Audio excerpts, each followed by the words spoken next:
Hello. Oh, it's very loud. Welcome everybody to this NordPlus project workshop today.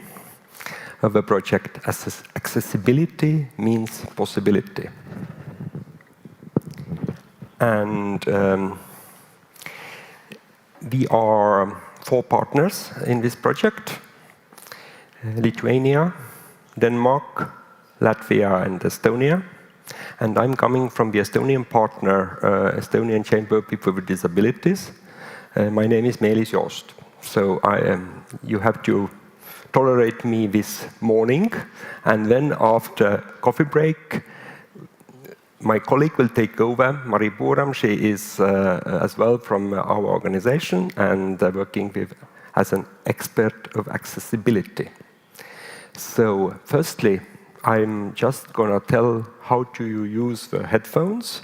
Number 1 channel is Lithuanian, number 2 is English. And you also have, we have today participants in the room, and we have participants in the virtual connection.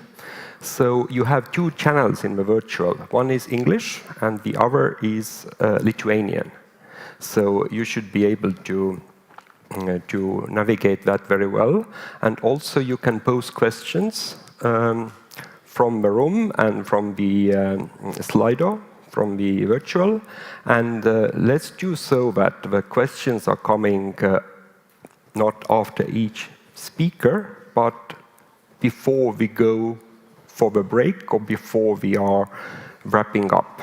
So that would be making this a little bit more smooth for all of us. So basically, we have welcoming speeches first, interventions, and greetings. When we are having the first panel, we have 3 interventions. 2 are online, and 1 is from the room. From, was it 12 o'clock, we are going for a short coffee break for 20 minutes. And after the coffee break, 12:20, we have another session with as many as 6 interventions. So we have a very, very tight program today. So I hope that everything will be running nicely. And here I would like to ask the director of the ANTA, or the Agency of the Rights of Persons with Disabilities under the Ministry of Social Security and Labour, Egle Chaplikene, to say a few words of greetings to us. Thank you. Please, Egle.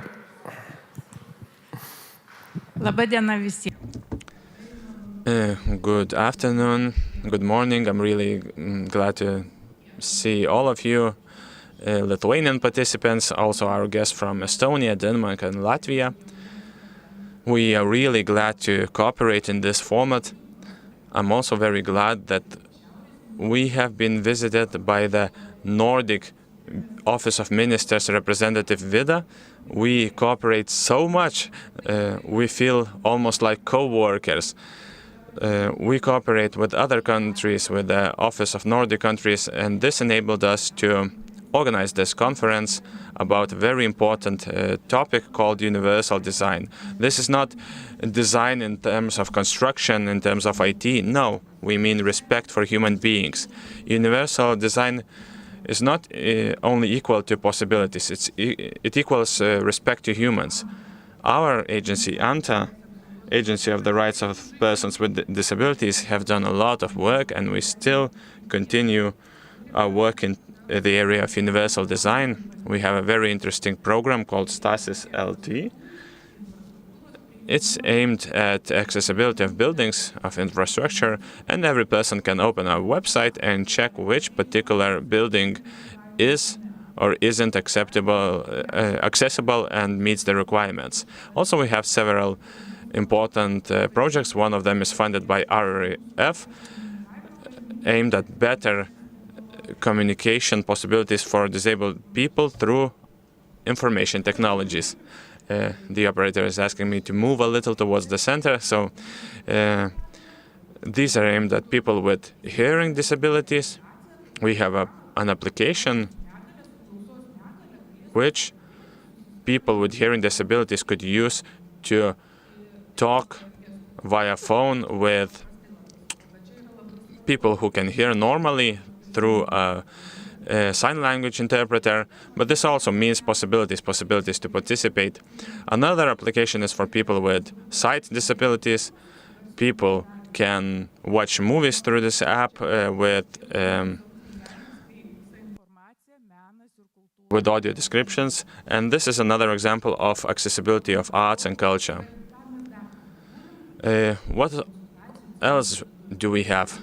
An internal consultation center in our agency. This center consults not only regarding the issues of infrastructure, of course, it consults whether we meet requirements or not, but it is also aimed at accessibility of services, of information, of goods. So if somebody asks us, where do I begin with? Begin with these consultations. Check whether you meet the requirements or not. Maybe you won't need to invest a lot of money. Maybe you just need a very simple solution which will meet the principles of universal design, and both your program and your building or something else will become accessible. Once you consult with us and you realize you don't understand something, then you have to attend trainings. ANTA organizes trainings, has been organizing for years regarding easy-to-understand language, accessibility of infrastructure, and universal design. We have a great lecturer, a great person who's an expert, and you will listen to her presentation today. So we are already doing a lot, but we want to do even more. We are grateful to our partners, the Office of Nordic Ministers, the Nordic Council, our colleagues from the consultation department who have organized the conference. So I wish you a great day and some great presentations ahead of you. Good luck.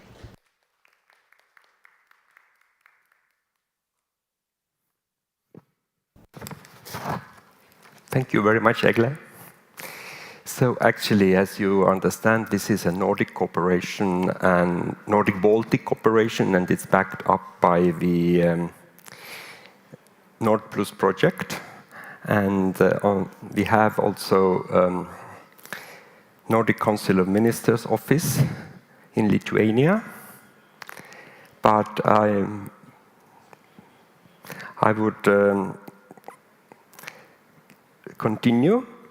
If you are not interested in saying a few words, like unprepared, no, but I recognize you from a representation from the office in the room, so it's very, very good that you are here, and always the Nordic cooperation is backing up for the Baltic as well, so I'm very glad that we have this situation here. So, thank you. And next speaker is online. It is Anna Stasevičienė from ANTA, and she will be explaining about universal design, as we are really working with this topic to make it as broad as possible, to be understood by everybody in the society. So please, Anna, you have a floor, and I hope everything will function, and you are there. Yes, hi. Hi, hello everyone. It's really nice to be with you. I'm sorry that I'm unable to be with you in Vilnius municipality, but anyway, I'm happy to share my knowledge and my understanding about universal design. So anyway, let's begin. First of all, I'd like to notice all of you that universal design, it is all about making sure that everyone, no matter their abilities or age, uh, can use and access the same spaces and products. It's not just about meeting the needs of people with disabilities, but about creating inclusive environment for everyone.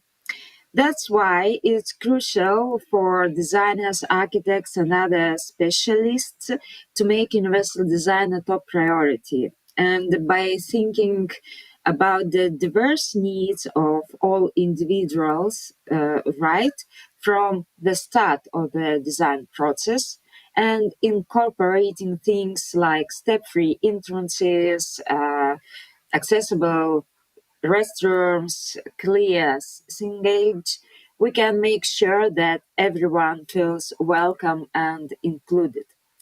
So it's time to recognize the importance of universal design and work towards creating truly accessible environments for all. Universal design philosophy began with Tim Nugent in 1949 when he advocated for students with disabilities and ensured equal access to public services for World War II veterans. His efforts laid the foundation for inclusive education and accessibility rights, shaping policies that promote equality and opportunity for all. Uh, Another person in 1973, architect Ronald Mays coined the term universal design, and he developed the first code of accessible construction, setting a precedent for inclusive design practices. His contribution continued to impact architecture, design, and accessibility, inspiring professionals dedicated to promoting universal design. In 1984, Dr. David Rose and Dr. Anna Meyer established Universal Design for Learning, and they emphasize flexibility and customization in teaching methods to accommodate diverse learners. UDL has gained recognition worldwide, the same here in Lithuania, and it contributes to inclusive education and empowering diverse learners. So these pioneers have paved the way for a more inclusive and accessible world, ensuring that everyone has the opportunity to succeed. What about Lithuania? So in 2023, we celebrated 30 years since implementing environment accessibility regulations, showing its dedications to inclusivity and equal access for all. As we honor this milestone, the focus is on further progress.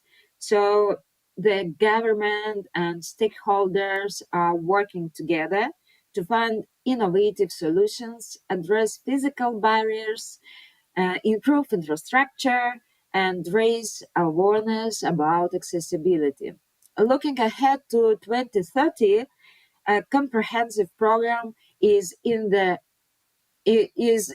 works to create inclusivity for people with disability in education, employment, healthcare, transportation, and also public spaces. So our goal is to ensure equal opportunities and access to resources and services, with policies and infrastructure improvements playing a key role.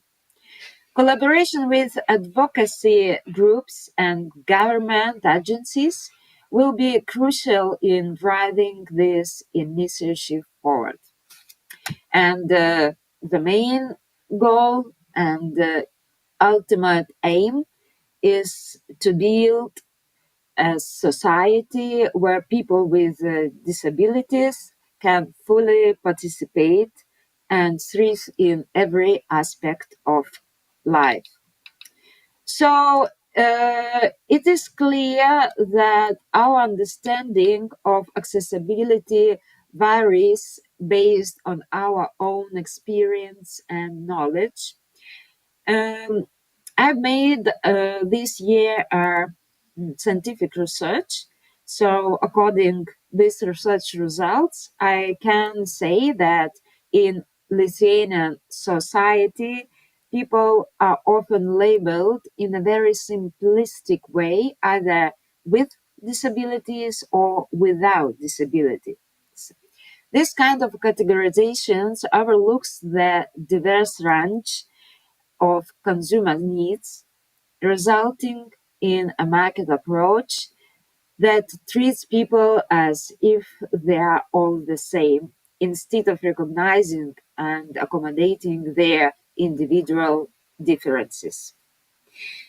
This approach to consumers as just recipients of services seems to reinforce the social segregation of us versus them, rather than promoting values like sustainability and equal opportunities.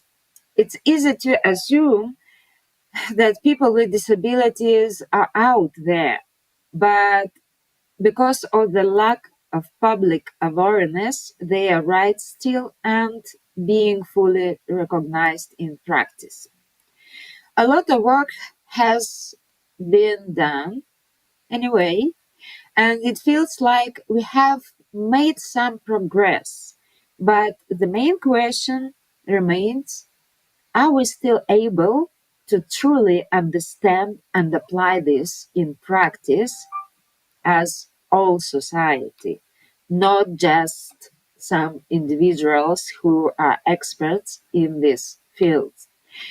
By mainstreaming the disability dimension in areas such as employment, education, healthcare, transportation, social services, we can create a more accessible environment for people with disabilities. And this involves considering their diverse needs and perspectives in policy development, implementation, monitoring, and evaluation. So, proactive measures are essential to address barriers to inclusion and promote full participation in society. Lithuania's ratification of the United Nations Conventions of the Rights of Persons with Disabilities in 2010 demonstrates its commitment to international standards for disability rights. Aligning with the European Commission strategy on the rights of persons with disabilities and also the State Progress Strategy Lithuania 2030 reflects a multi-level approach. The commitment to creating favorable conditions for persons with disabilities and and their adoption of universal design principles really are positive steps. Additionally, the new orders strengthen the legal framework of disability right protections and emphasize not only building accessibility, but also accessible communication, ensuring equal access to information for persons with disability.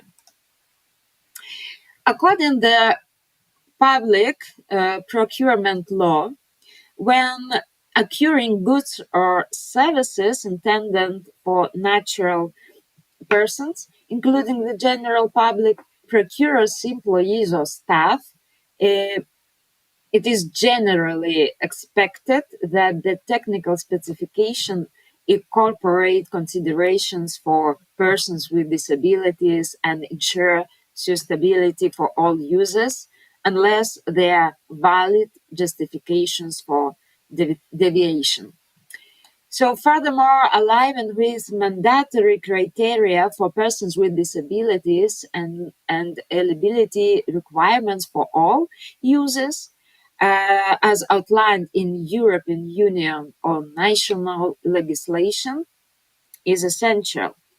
And by integrating these principles into the procurement environment, that meets the diverse needs of all individuals. So this is quite new, and it just began this year in Lithuania. This uh, this this little change in public procurement law. But we have also another act. It's about occupational therapists from 1916. The competences of occupational therapists in relations to universal design are defined with the medical standard of practice, and by integrating universal design into their practice, occupational therapists play a pivotal role in enhancing the quality of life and involvement of individuals with disabilities in their daily activities. So, their proficiency in this area is essential for promoting equitable access and opportunities for all individuals in accordance with the ethical and professional standards of occupational therapy. What else? Uh, First of all, understanding of universal design is changing, and now it is more than just ethical or technical stuff. It's more about making things work for everyone. To really get these principles moving, we've got to talk about the benefits, just to better understand why we have to apply these principles. So, when we show how universal design helps everyone, from people with disabilities to the world community, we can get more people on board. And it's not just about practical advantages like better accessibility, it's also about creating a more inclusive and user friendly world for everyone. In today's market, accessibility isn't just a nice to have, it's must have. Making products and services accessible isn't just the right thing to do, it's also good for business. And by focusing on accessibility, businesses can reach more consumers and show that they are all about inclusivity. Plus, with everything going digital, accessibility is even more important. Websites and apps need to be designed with everyone in mind. And it's not just about being legal, it's about building a positive brand and keeping consumers happy. Embracing accessibility isn't just a choice, it's the way forward in today's competitive market. It's really important to understand and keep in mind. And it's not just about doing the right thing. It's about following the law and showing that everyone is welcome. So let's make accessibility a priority, not just because we have to, but because it, it's the right thing to do.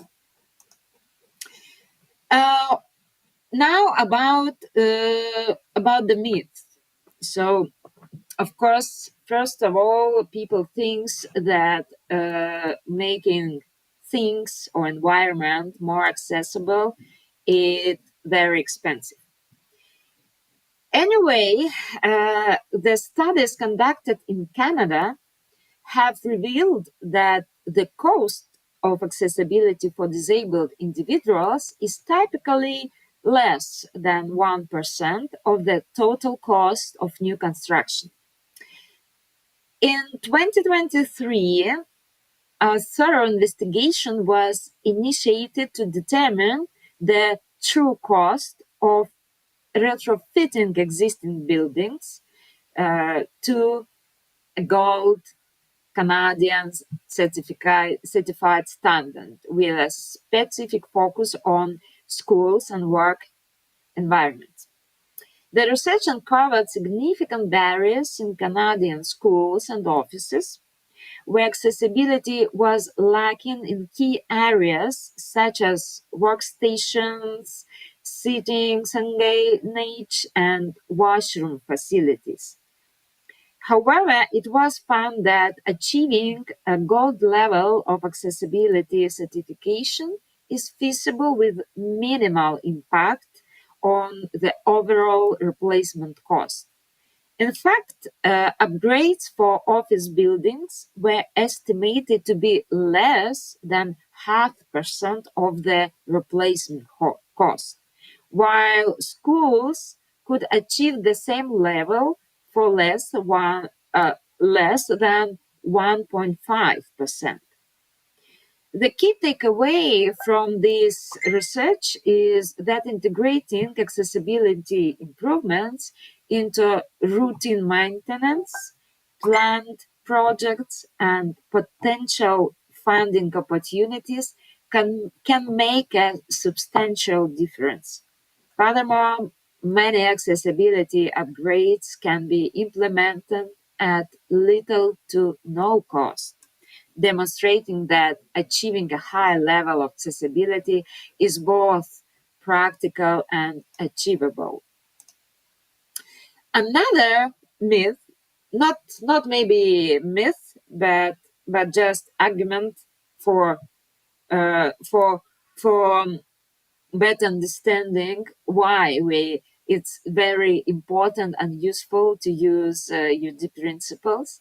So innovation is often driven by the need to address specific human requirements, and the inclusion of individuals with disabilities in the design and development process can play a crucial role in creating more accessible technology. Windsurf, here is his picture, renowned as one of the fathers of the internet, provides a compelling example of this. Despite being hearing impaired himself, Cerf played a pivotal role in the development of email, recognizing the need for more accessible communication methods. His personal experience undoubtedly influenced his work and advocacy for accessible technology, highlighting the significant impact that individuals with disabilities can have in shaping technological advancement. By incorporating the perspectives and insights of people with disabilities into the design process, it is possible to create products and services that are not only inclusive, but also more innovative and effective for all users.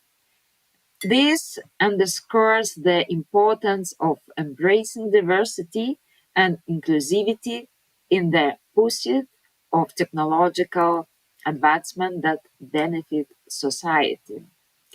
Also, I'd like to introduce another person. It is Don Norman, a renowned scientist and practitioner.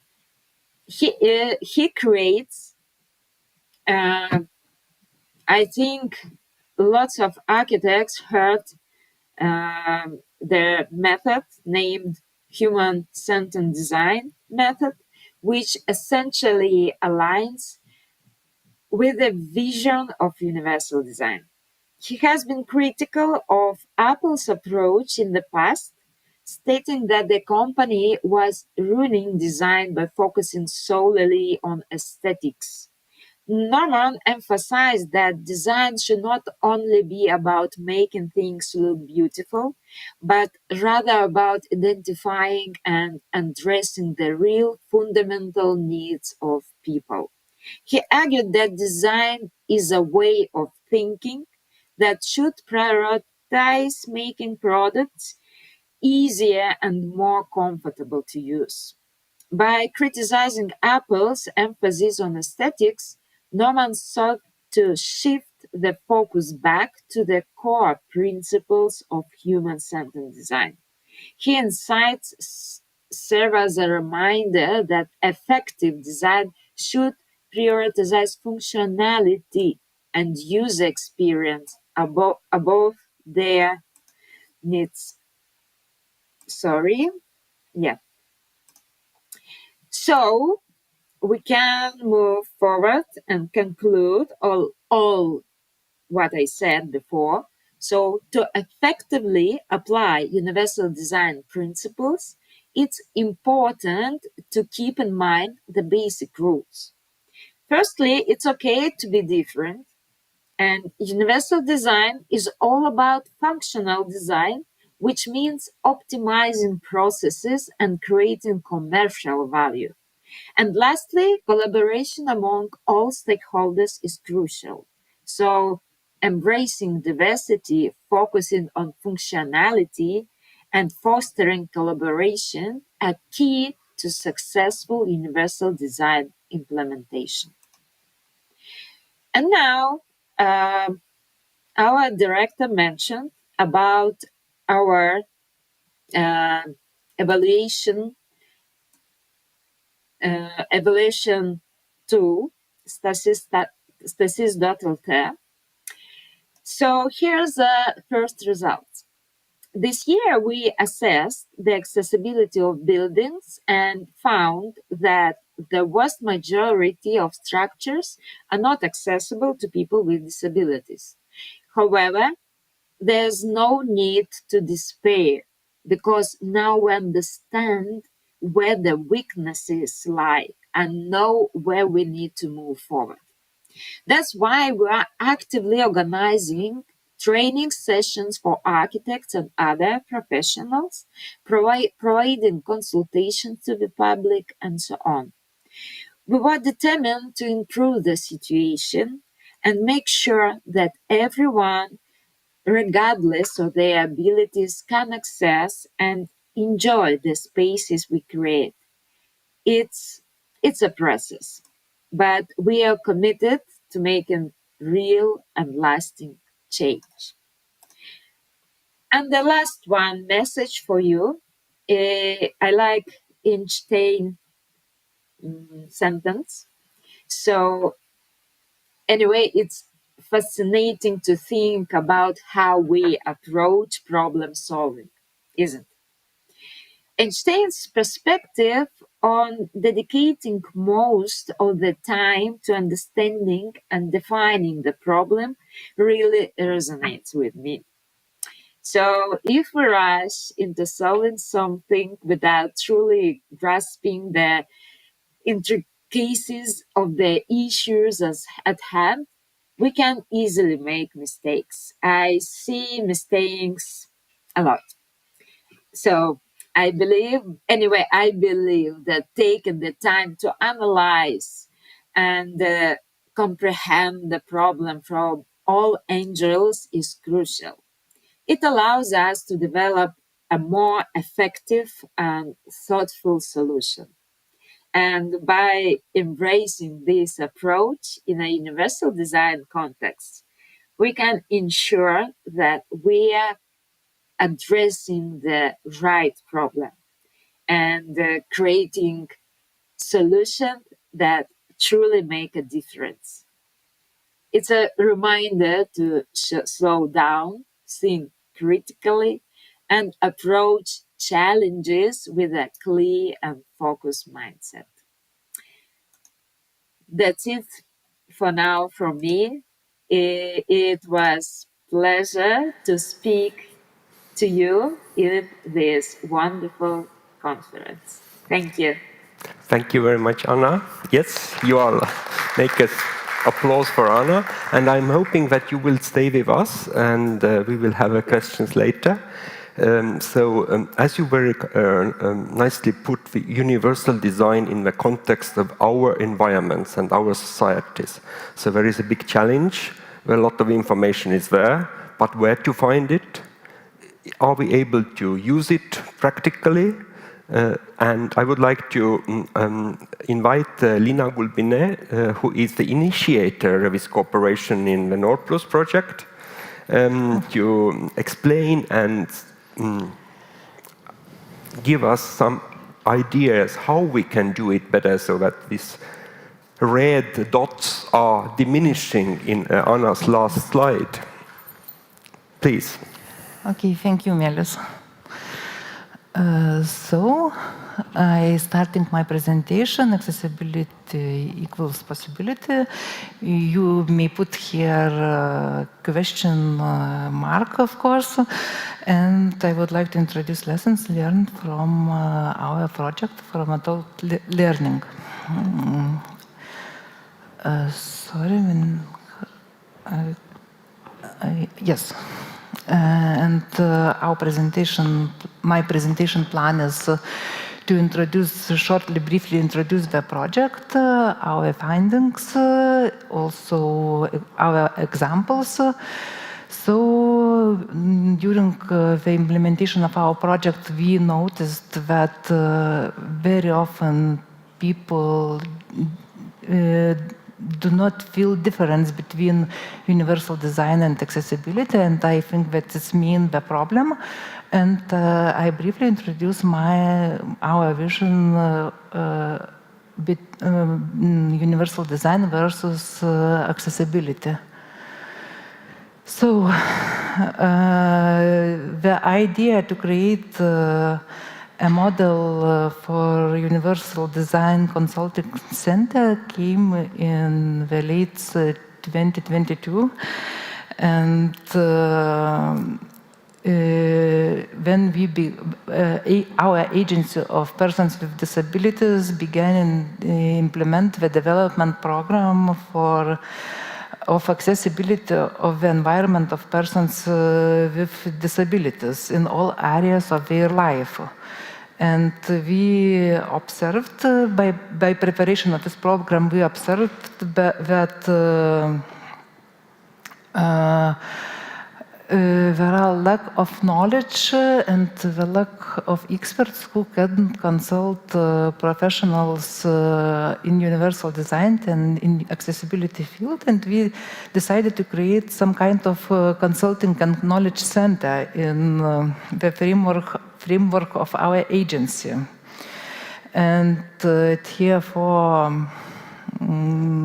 partners gathered together at the beginning of 2023, and after a long time discussions, we decided to implement this project. And I would like to briefly introduce our partners. So Vive is a Danish national independent research and analysis center operating under the Ministry of Interior and Health that carries out researches and analyzes projects in all major aspects of welfare and education. The Estonian Chamber of Disabled People is umbrella organization of people with disabilities in Estonia, covering all disabilities and in wide range of chronic diseases. And EPIC is also policy developmental organization working very much with topics of inclusive education and workability. And what is the aim of one is aims of our current project?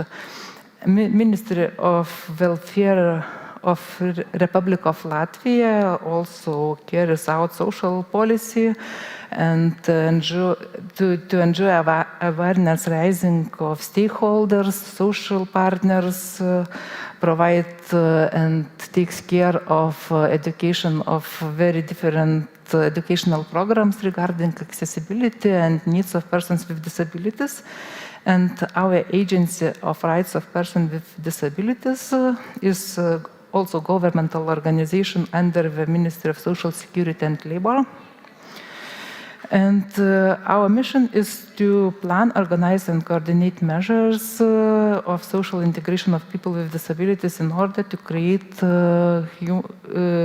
equal rights and opportunities for disabled people to participate in all areas of life.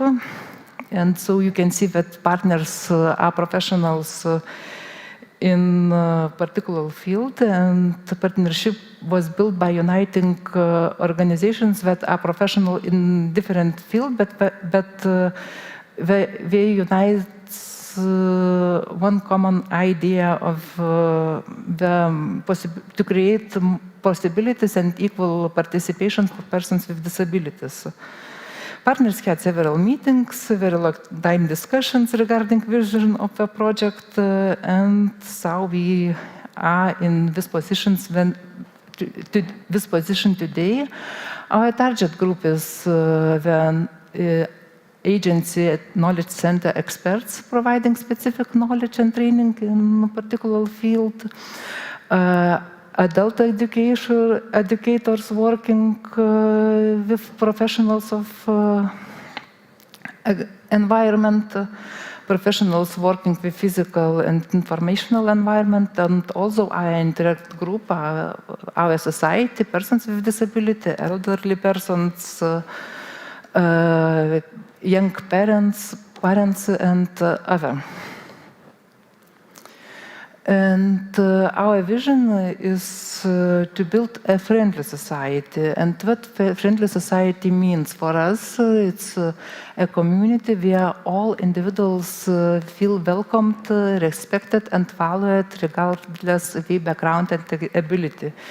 And it is impossible to create this friendly society without inclusivity and accessibility and community engagement.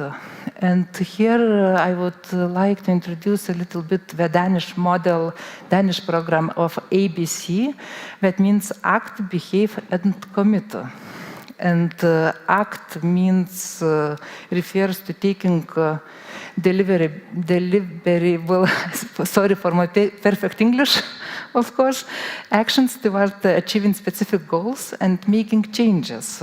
It emphasizes the importance of initiation steps or activities that align with desired outcomes.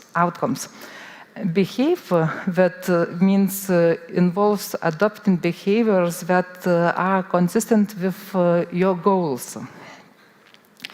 And it focuses on the importance of cultivating habits and practices that support your desired changes, reinforcing positive actions through consistent practice. And commitment is about dedicating yourself to your goals and the actions you plan to take. It involves persistence and resilience, even in the face of challenges or setbacks. And commitment helps to maintain motivation over the time and ensures that you remain focused on your objectives. And today, together, these elements create a holistic approach to personal development that encourage individuals not only set the goals, but also actively participate and maintain that achieved goals through deliverable actions and consistent behaviors. And in this moment, it's very important support systems, empathy and understanding, and also sustainable practices. And as we talk about universal design, and Anna very widely introduced the universal design, I just would like to remind that At first, the universal design is a philosophy that aims to create products, environments, and services that are accessible and usable for everyone, regardless of the age, ability, or background.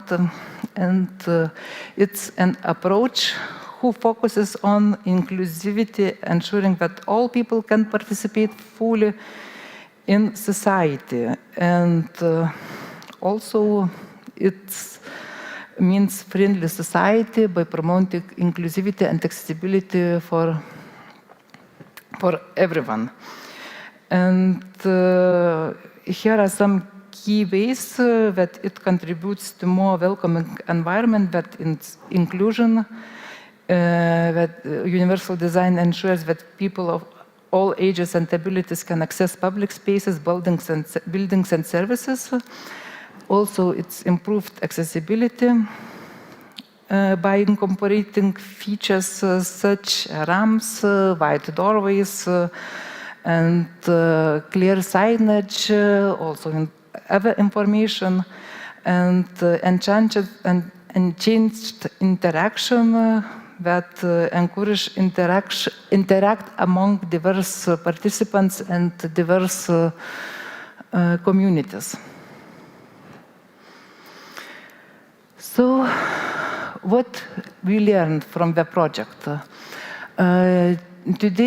Nowadays, we have a lot of discussions here in Lithuania regarding the inclusive education. And what we learn in Denmark, and our partners Janina and Leif will confirm it, that education following of universal design principles means better future and success for all our children, not only for children with disabilities. And through the children, when we became adult, to all adult society. In Estonia, we learned that there are billions solutions to make our historical heritage really valuable for all society. Yesterday, we visited several museums in Lithuania here, and we noticed that the museums are empty. And I compared the museums in Estonia, where a lot of young families, a lot of elderly people came to museums. And what it means? Yes, okay, we are saving our historical heritage, but we are empty. And the time will go, and soon we will not. We could become a mausoleums, not spaces for everybody, and not usable for valuable for all society. And lessons what we learned in Latvia, that inclusive society cannot be built by policymakers or NGOs or professionals alone. We need to communicate and collaborate. And now is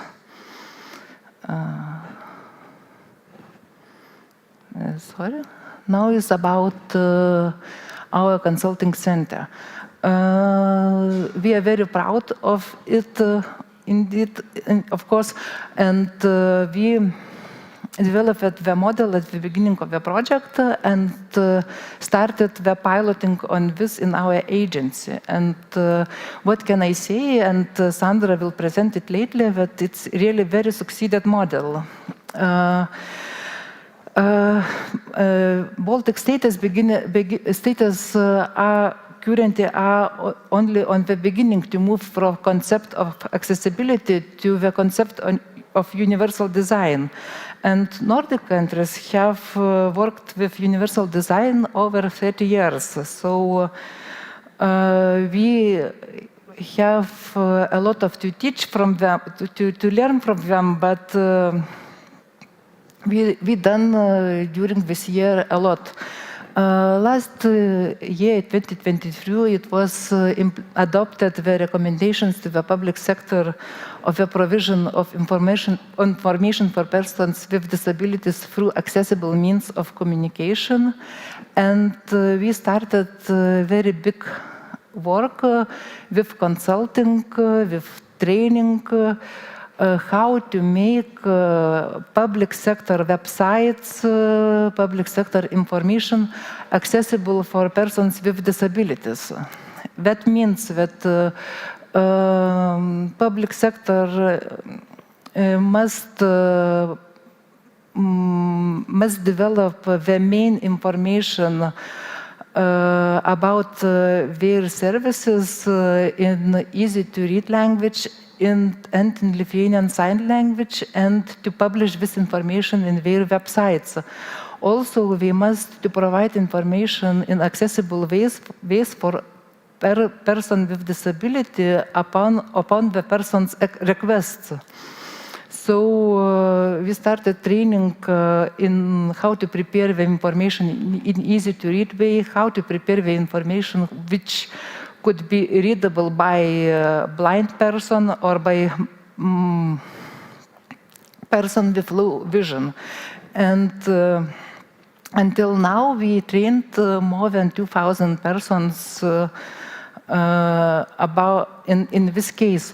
Also, we are providing training in universal design and in our technical regulations. In our technical regulations for architects, designers, and others who are responsible for our physical environment. And also we have trained more than 400 persons in this field. But we provide not only training, we also have experts in field who provide online live consultations, who going in place to inspecting this place and developing solutions for particular organizations and enterprises, and we are going either to public sector institutions and also to business enterprises and providing suggestions for improvements. So what we see during this year that significantly increased number of accessible websites and apps. We consulted more than 30 municipalities regarding improvement of their websites. Also, institutions started thought before doing. That means that they are consulting with us before doing some kind of projects. It's also very welcomed. And governmental attitude. It's also very important for our society, because a lot of projects are implementing by government or government, and in the projects funding conditions, government, for example, the Ministry of Education and Sport involved the necessity to consult with our consulting center if the schools who wish to be reconstructed projects are accessible and comply universal design principles.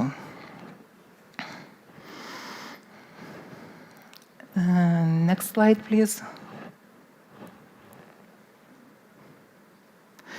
So now you heard the Anna's presentation, and I kindly ask you to scan this QR code and answer the question, please.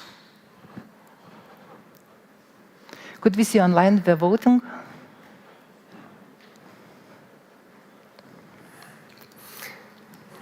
The question is universal design the same as accessibility? What do you think about?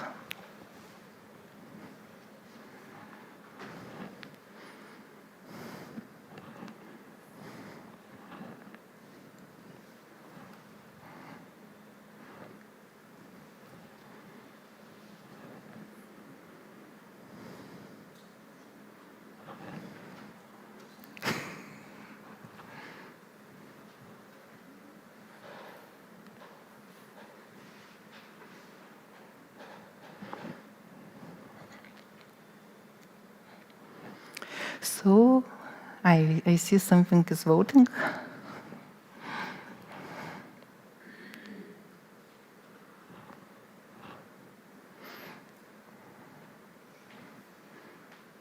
Yes, you can see that most of us thinks that universal design is not the same as accessibility.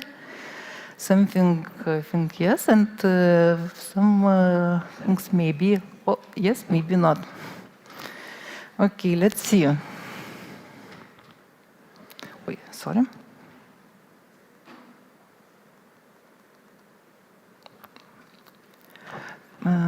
Eamon, please help me. I need to be back to my presentation.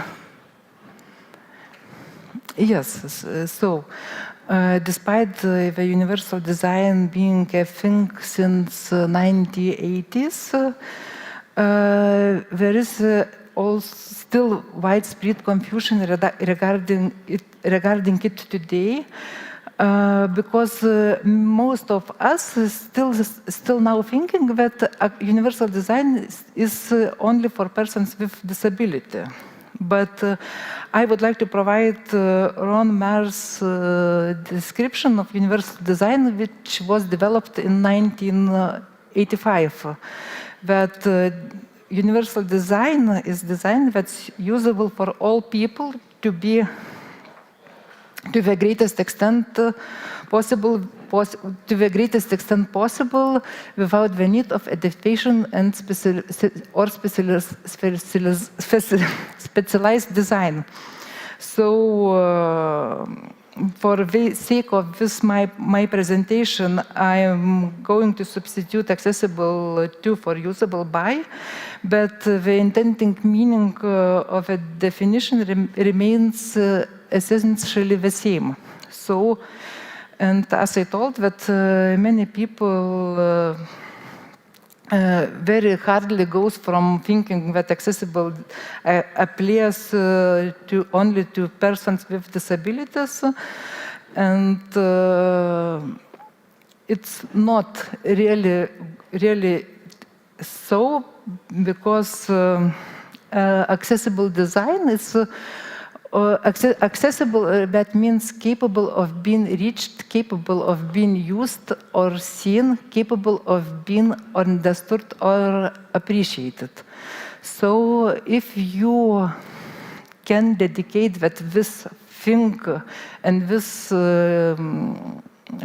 environment is capable for being reached by something, capable of being used by something, capable of being understood by something, it's not universal design, it's accessible design. And as Anna and me told, that accessible design is design that's suitable for all, everywhere, and every time.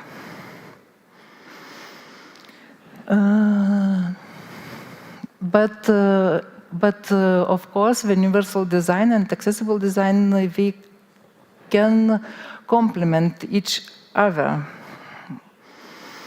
And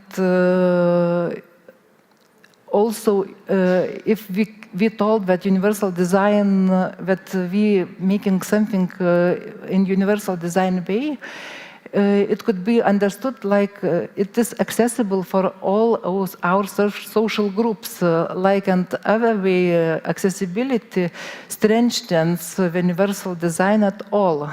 And to implement this one, we need to see and you need to take a new understanding of user and new understanding not only to people with disabilities but also to young families, elderly people and other our social groups.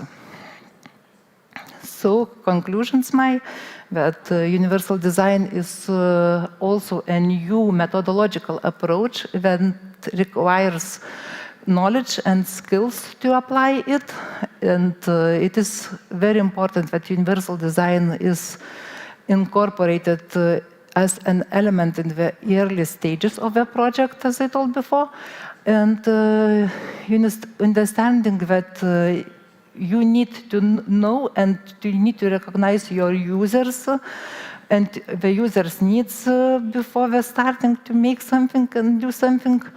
And universal design is also a concept that could be interpreted in several ways, dependent context, function, and possibilities in general. We have now in Lithuania guidelines for universal design in education, guidelines for universal design in museums.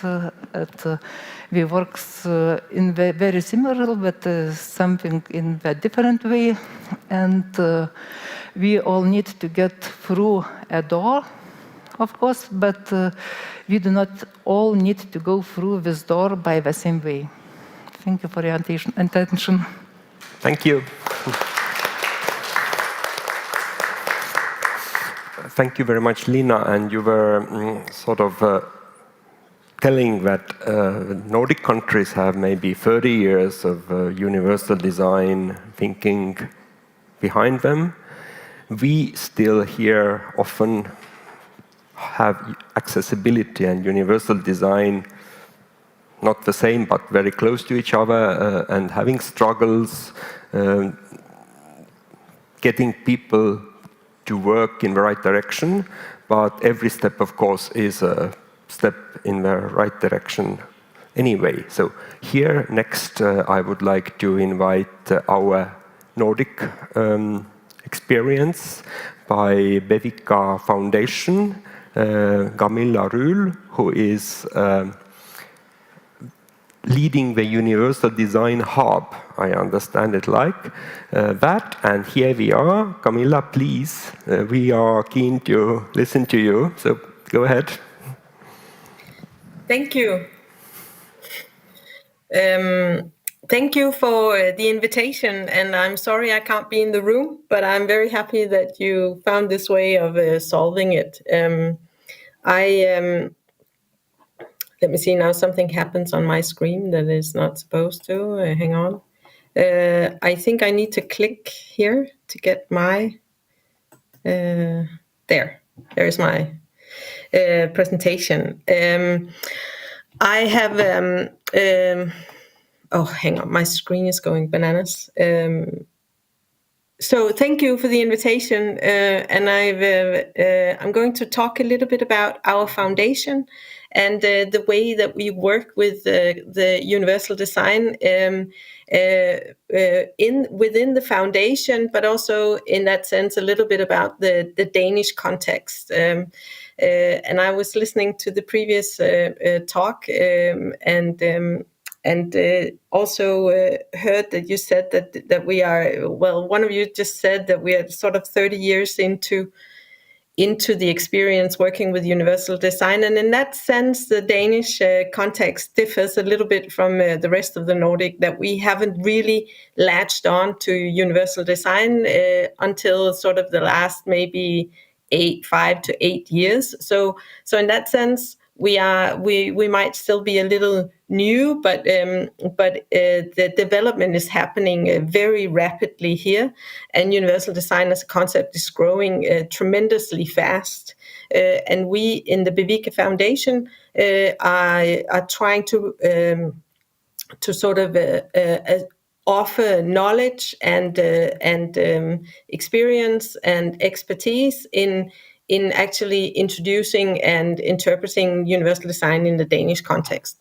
But first I want to say a little bit about our foundation. We are one of the oldest foundations in Denmark. We just celebrated our 150th anniversary a few years ago.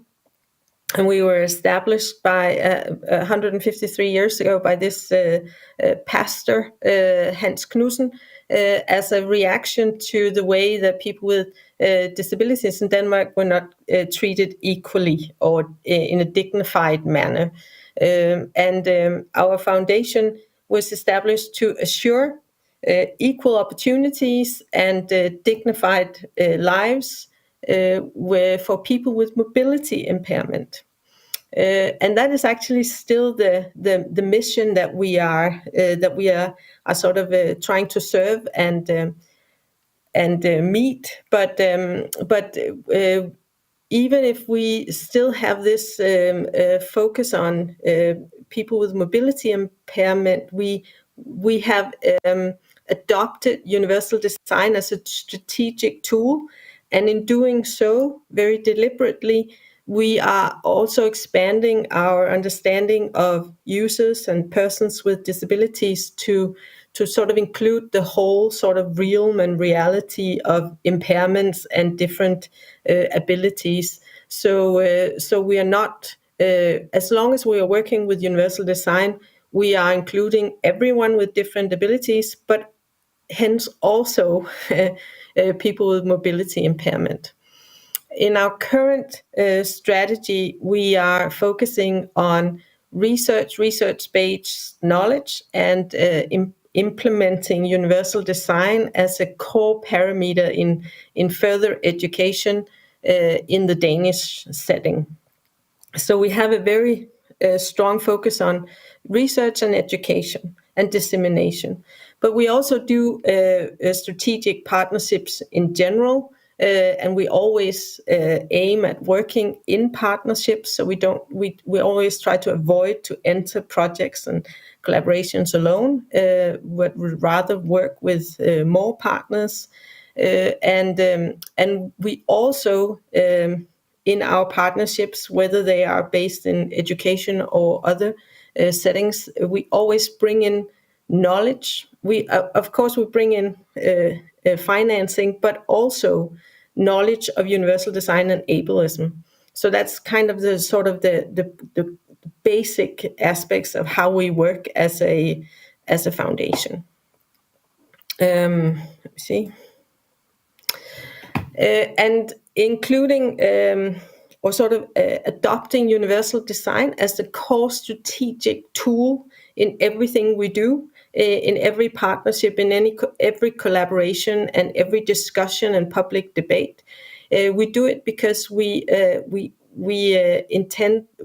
work with the sort of the potential of universal design as a change maker, as a tool to change the culture and the conversations and the debates that we have about being human and being a society and a democratic society.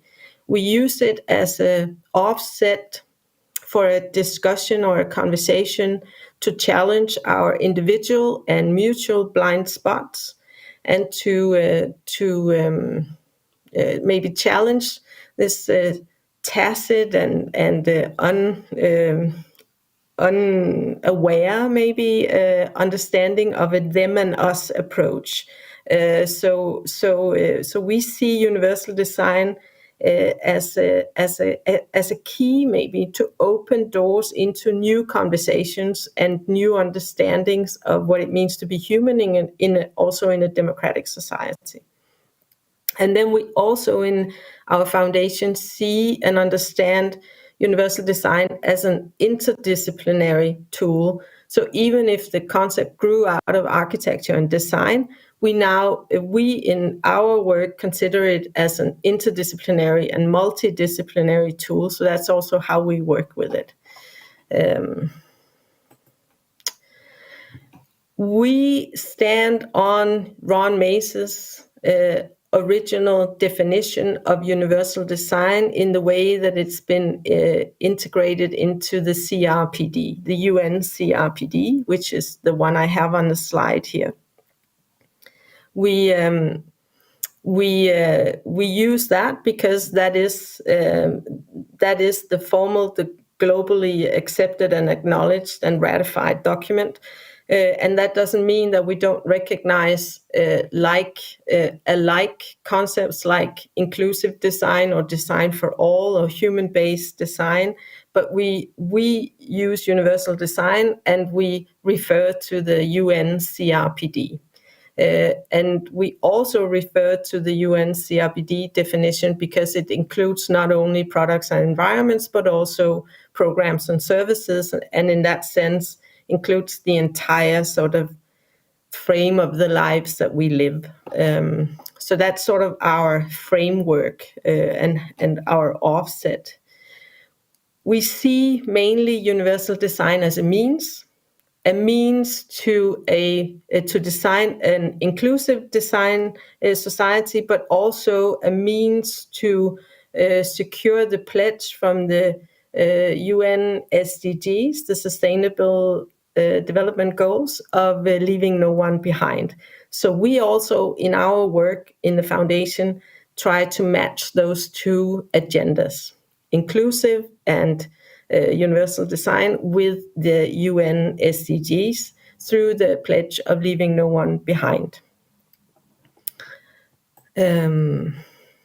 Furthermore, we also understand universal design not only as a solution, but a concept that can be understood, interpreted, but also integrated as a value, as a process tool, or as a solution, and again in very many disciplines and in very many frames of a society. So it's across all scales and all the sectors that we live our lives in and across that universal design is relevant.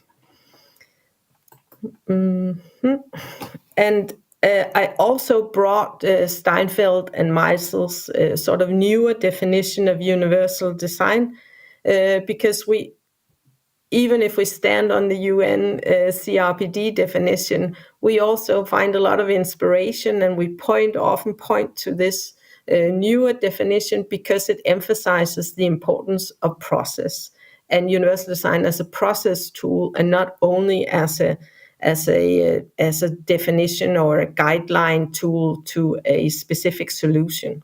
So the importance of process and value and the implications of working with universal design in many realms of a lived life is also why we point to the importance of the development, the further development of the concept that Steinfeld and Meisel has done and is still doing. So in regards to the way we understand, sorry, I just have to change my slide, my screen a little bit. There. So when I say that we in the foundation, we work and focus on knowledge and education, it's because we believe in long-term collaborations and long-term programs, and acknowledge that it takes time because we are interested in changing the basic understanding and the conversation about disability and ability in the Danish context through the use of universal design. And in doing so, we need to always refer to knowledge, and preferably research-based knowledge, but also experience-based and practice-based knowledge. But we sort of emphasize our activities into developing and disseminating new interdisciplinary knowledge about universal design. And as I said, we bring knowledge and experience into all our partnerships as a sort of a key element. And in regards to education, we've entered long-term, that means 10 years sort of collaborations with the School of Architecture in Copenhagen, the Danish Technical University and their Skylab unit, and now also the Kolding Design School in Western Denmark. And when we do that, we enter sort of the collaboration by creating individual partnerships and programs with that specific school and their curricula, with the aim of on a long-term sort of process, knowing that maybe 10 years down the road, every student who has participated or gotten a degree from that school has been introduced to and has knowledge of universal design and how it can be a concept within their discipline. So we are in some way in a hurry, but we also know that this takes time. Change takes time. And we have also created a Bevika scholarship program that I will get back, but that's also in a different way of working towards implementing universal design as a basic concept in all education in Denmark. Here. And in order to sort of facilitate all these ambitions, we have created our Universal Design Hub, and you can find it at this web page, universaldesignhub.dk, and our task is to facilitate the creation and establishment of new multidisciplinary research-based knowledge about universal design and to disseminate the same. So we are in that sense a knowledge hub. So we have our own knowledge and we also gather and disseminate other knowledge centers and research centers knowledge about universal design in a multidisciplinary understanding. We have, in order to sort of make all of this happen, we have established our interdisciplinary research network, and we facilitate that network, and I'll get back to that. But then we also do a lot of dissemination. We carry out many workshops and lectures and talks and participate in public debate and academic debate and so forth to bring universal design onto the stage all the time. And then we've also created our scholarship program. And I'll tell you a little bit more about the research network and the scholarship program. So our interdisciplinary research network is unique in the Danish context in the sense that it has this focus on inter or multidisciplinarity. So currently we have about 35 researchers from 12 different universities and design schools in Denmark, and they span in their career from maybe just being a month into their PhD studies or being very experienced professors. So, and they also have a very wide spread in their disciplines.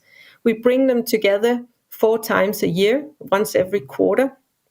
And when we do it with the aim of them creating a dialogue, discussing, sharing, challenging each other in their knowledge, and slowly, again, patiently, because we know it takes time, start collaborating and creating in the collaboration new multidisciplinary knowledge about universal design.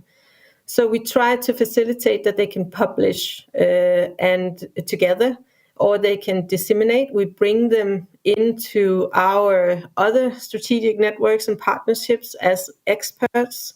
They try to help them, support them in developing teaching activities together. And then we also bring them on stage on public debates all the time so that their research-based knowledge about universal design is also brought into a public stage. And all of this with this aim of developing a new field of interdisciplinary knowledge of universal design.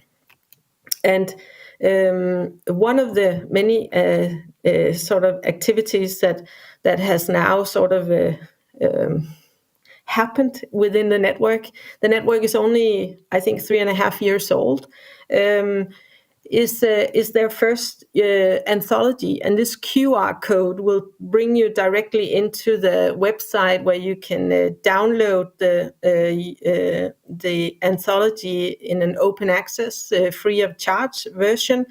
And I will just let you know that the QR code will bring you directly into the Danish version, but just scroll down on the page and then the English version is there also. And you can also buy it in print, but it's free to download for anyone, and please share it with anyone you think it might happen, because the intention is to bring it out into the world. It is an interdisciplinary first anthology from the network, trying to, with 10 different chapters and 10 different disciplinary takes on the potential of universal design. And it is an invitation to collaborate and discuss the potential of universal design. So I hope you access it and use it and share it and read it, and maybe even connect with us if you want to have the conversation with the authors, because they're all in the network still. And the network is now working on their second anthology. We've just started that whole process, so hopefully within a year there will be an anthology number 2. The other really big program that we've established and created in sort of the educational frame is our Bevika Scholarship Program. It's a 2-year program, so we run it every second year. It's again with a multidisciplinary focus, and it's aimed at students or lecturers at universities, design school, or design schools in the Danish context. And you can participate in the scholarship regardless of your discipline. Actually, we aim at having as many disciplines enter as possible. It's a competition to win one of these 3 different types of prizes, and the thing you compete on is to develop a problem statement of what universal design could be within your specific discipline. And then if you win one of the prizes, you use the prize to travel out into the world and study your problem statement with the aim of bringing new knowledge back into the Danish context of universal design. So again, it's part of our sort of long-term strategy of facilitating new knowledge of universal design. But in this program, the aim is at specifically students, but also lecturers, so that they can develop and expand their teachings and curricular development on universal design.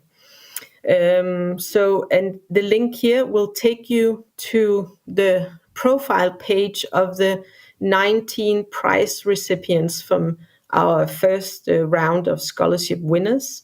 So they all have an individual profile on our website where you can see their original pitch for winning the prize. They did this live pitch in front of an international jury. And there you can also follow the different sorts of knowledge and types of knowledge that they sent back while they're out traveling. This year they're traveling, all 19 of them.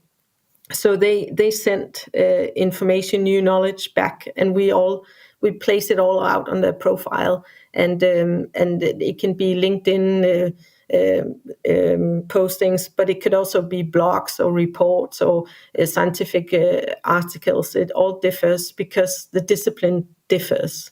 So we have 6 lecturers and 13 students who won prizes. And they span very widely in different disciplines. So I recommend that you go in and look at them, and then just to sort of again say this, it's a program because we also use it as part of to us, the program is a strategic tool to implement universal design in further education in Denmark. So if you sign up for the scholarship, you participate in the ideation phase where everyone is invited to workshops, and they are introduced to knowledge about universal design.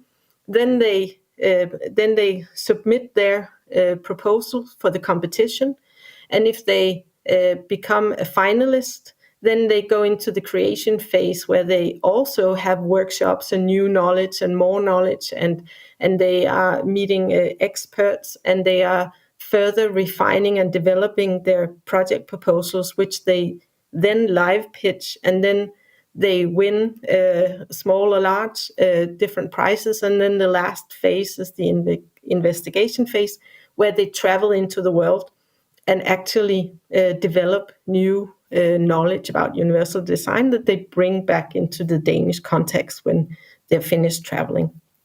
And you can read much more about the scholarship on the link on this page. So all of this to say that now I just introduced you to a few of our sort of main programs and activities that we have chosen to use with the purpose of changing the conversation in the Danish context about what it means to be human and what it means to live with different abilities throughout a lifetime, because that is basically what is our aim, is to change the conversation and therefore also in the long term change the way we understand and implement and work with universal design and inclusion in Denmark, just as Mace might have intended originally. If he was still here, it could be really wonderful to hear his take on it. But we focus on process and conversation change. That was my last word. Thank you very much. Yes, a big applause. Well, I realize that we have a very few minutes left, but still I wanted to have a kind of exchange of views here. I wanted to ask you, Camilla, as the last one who was speaking, that you have created a network and you have brought a lot of information into your house. My question is that, is it like that you can be considered as a one-stop shop for universal design? And would you like to describe very briefly, how is the Danish society organizing this knowledge spreading? I think the knowledge spreading is organized through foundation like ours and our sort of partners and different organizations. It's the civil society as well as the sort of the academic society, and then it's also beginning to immerse into the political level, and change will also happen eventually from there. But thank you for the compliment. I see it as a compliment because I think we are a one-stop shop still, and we are trying to establish this knowledge hub that is the place to go if you want to understand universal design. And we can't do that on our own, so we rely on our research network and also our different scholars and collaborators all over Denmark and also internationally to keep up this level of knowledge. Yes, thank you very much. There is a question, please.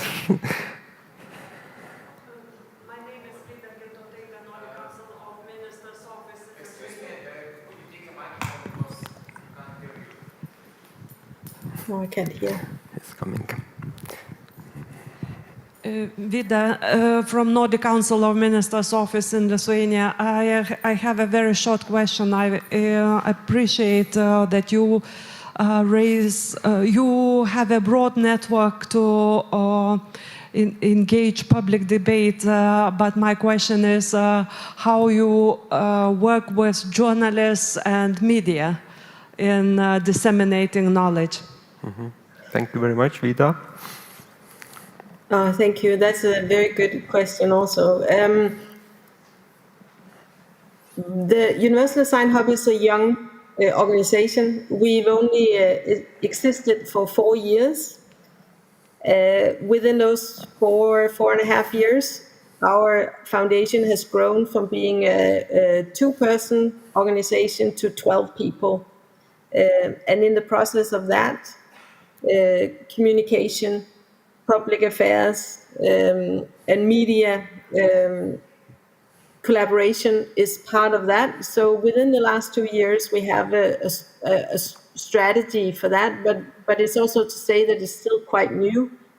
but we see it as a very important factor. And it is my colleague, our head of communication, who's in charge of that. But of course, he and I work very, very closely together. Thanks. Do I see any questions from the audience? I didn't see anything from the Slido in English version.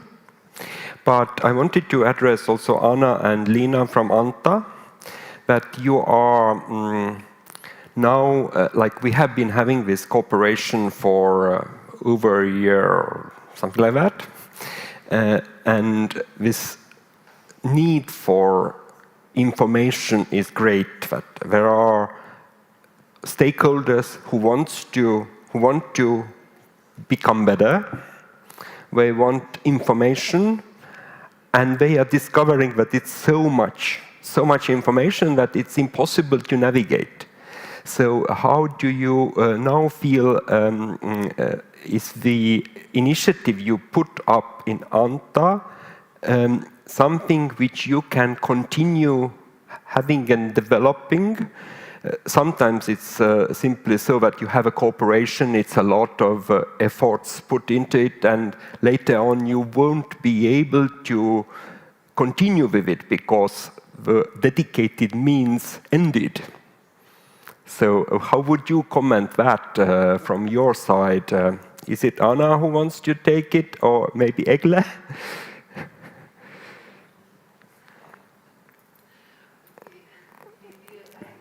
Yes, please.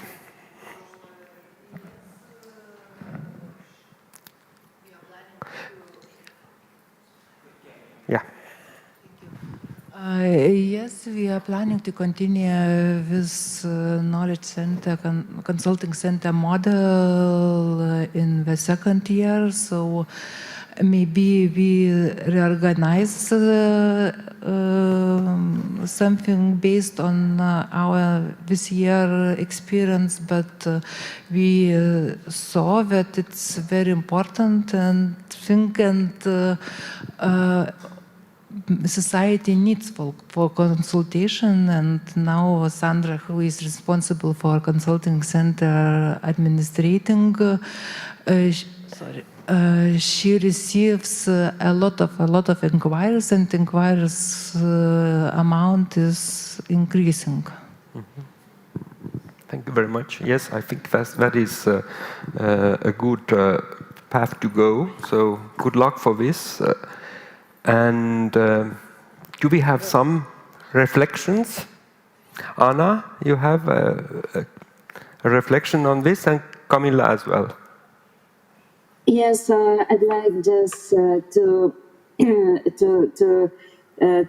to add some information. What said Lina? Lina said it's very important for us, and the main point of view to make spread information about universal design.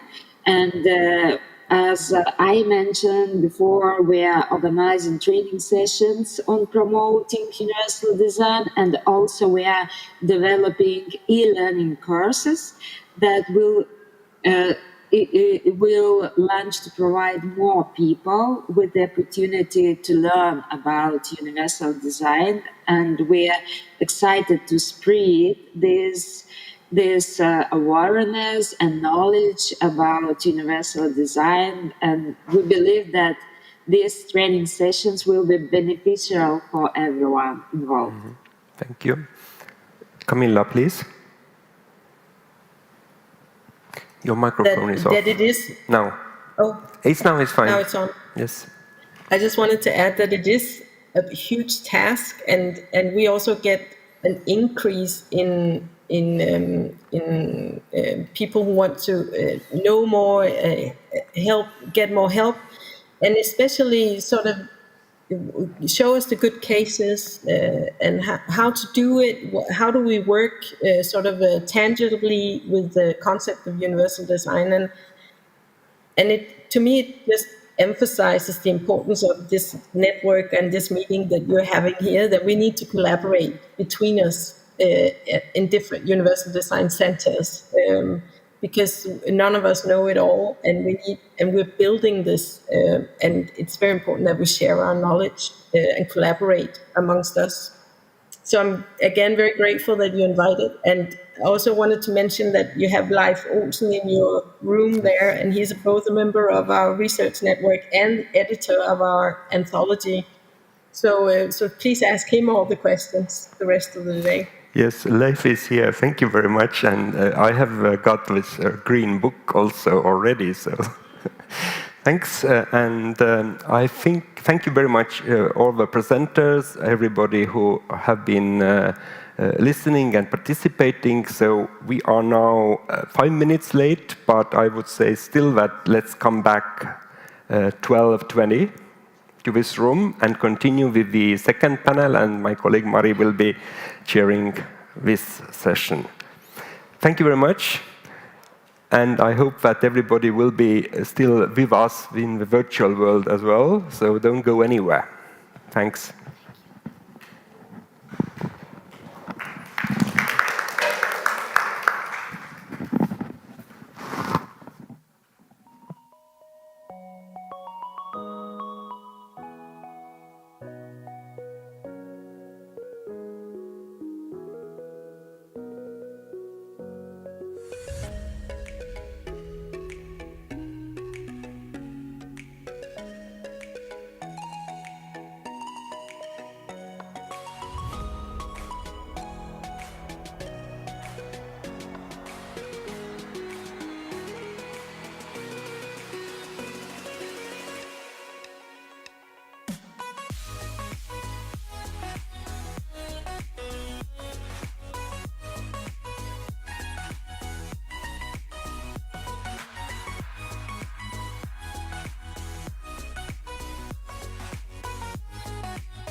Maybe, yeah. Maybe not. Ah, I can hear my voice. All right, so we can already start gathering back and continue with the next session.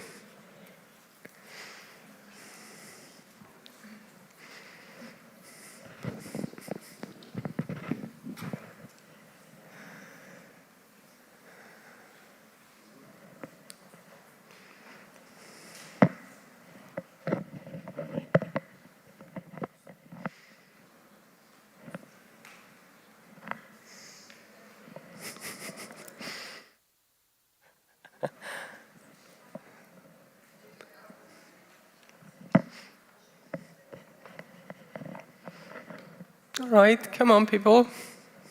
Come here. Come back. You can take your sandwiches with you. But not the coffee. There's a special sign for the coffee. Also.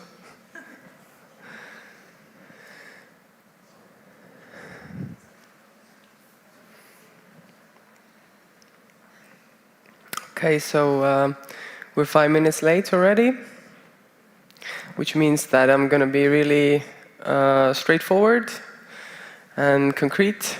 And I can see that the last people are already gathering. So 1, 2, 3.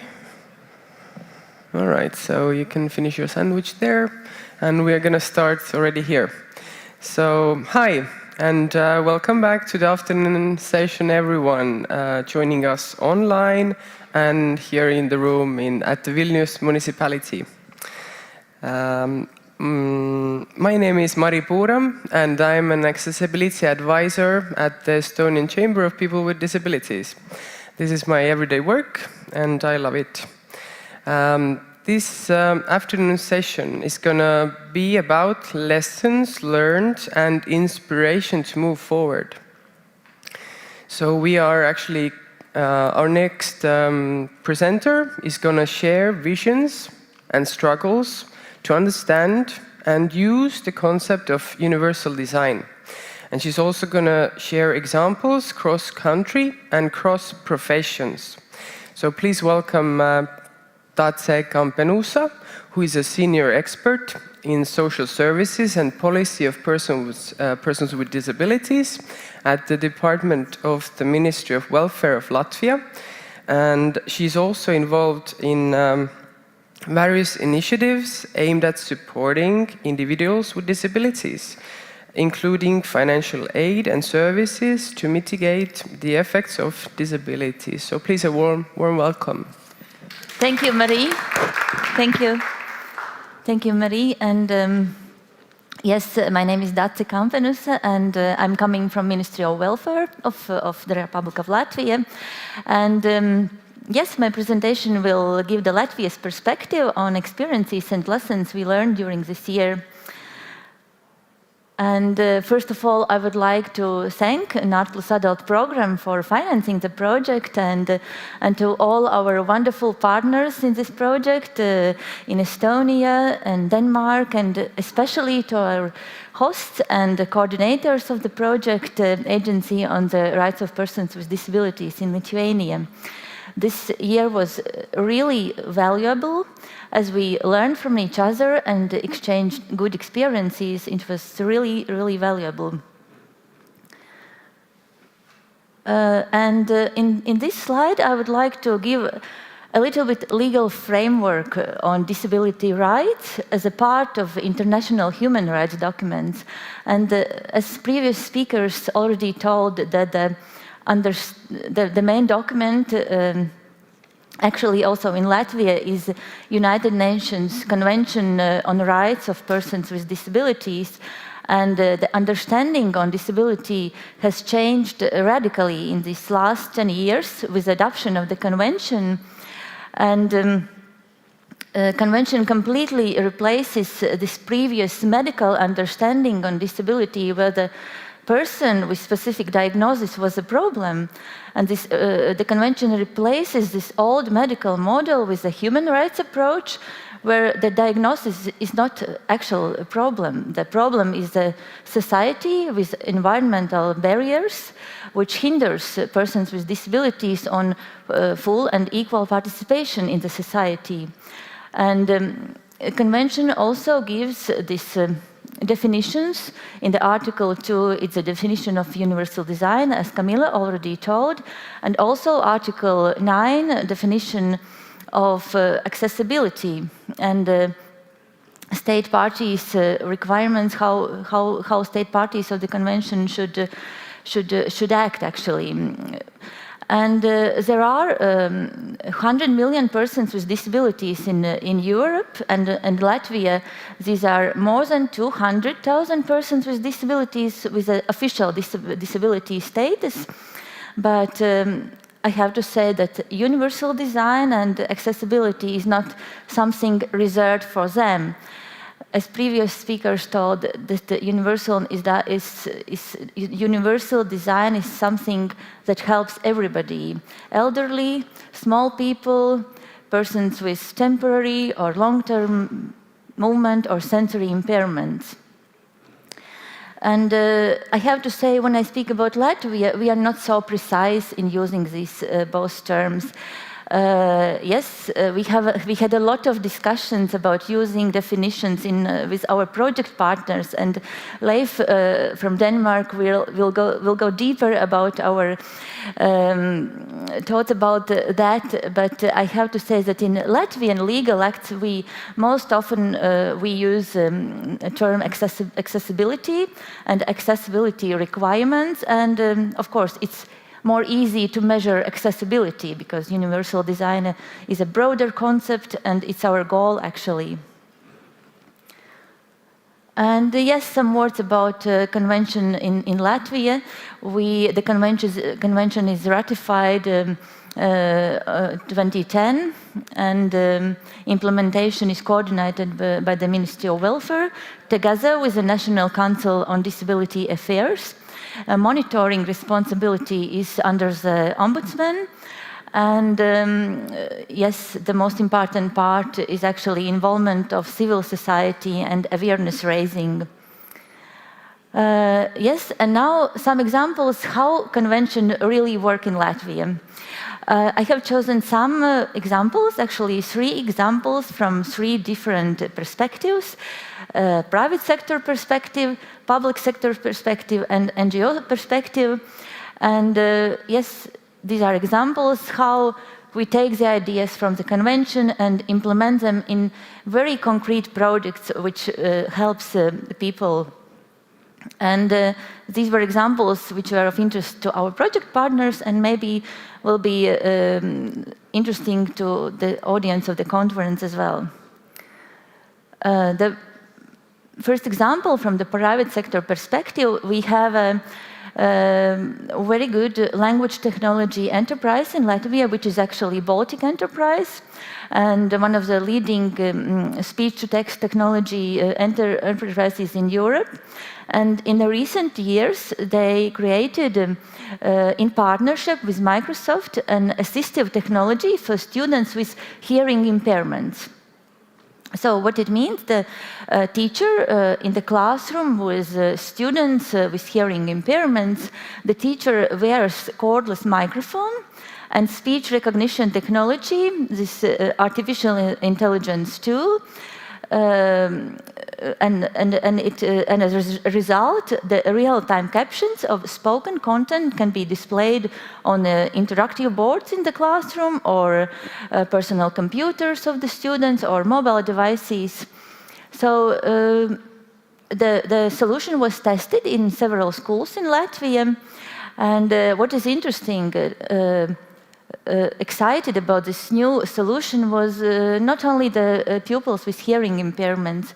It was also good and perfect actually for every other pupil in the classroom, because, for example, visual learners, and it's nice to see the text, what teacher says, and to understand in more than one sensory channel.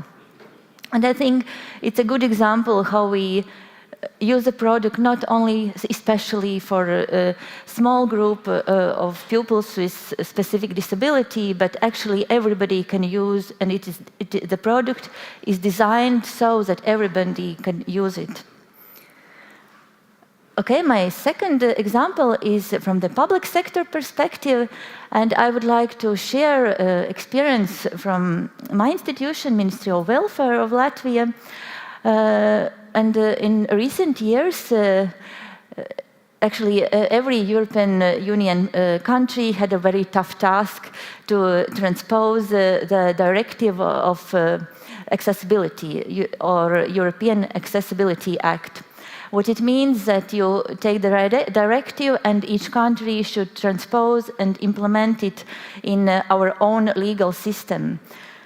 And actually it's very personal to me because I was the one who coordinated this working group and drafting the law, and it was actually hard 2 years, but I am proud and happy that we invited several line ministries, Consumer Rights Protection Center, transport agencies, and economic operators, and also our NGOs on disability field, and we find the solution, and we created this new law which will be in force as in the other EU countries from 2025, and we'll see how it will work. But I hope that this Accessibility Act, which consists of specific requirements on accessibility to electronic books, to electronic ticketing, to banking services, to transportation services, to emergency number 112, and several other.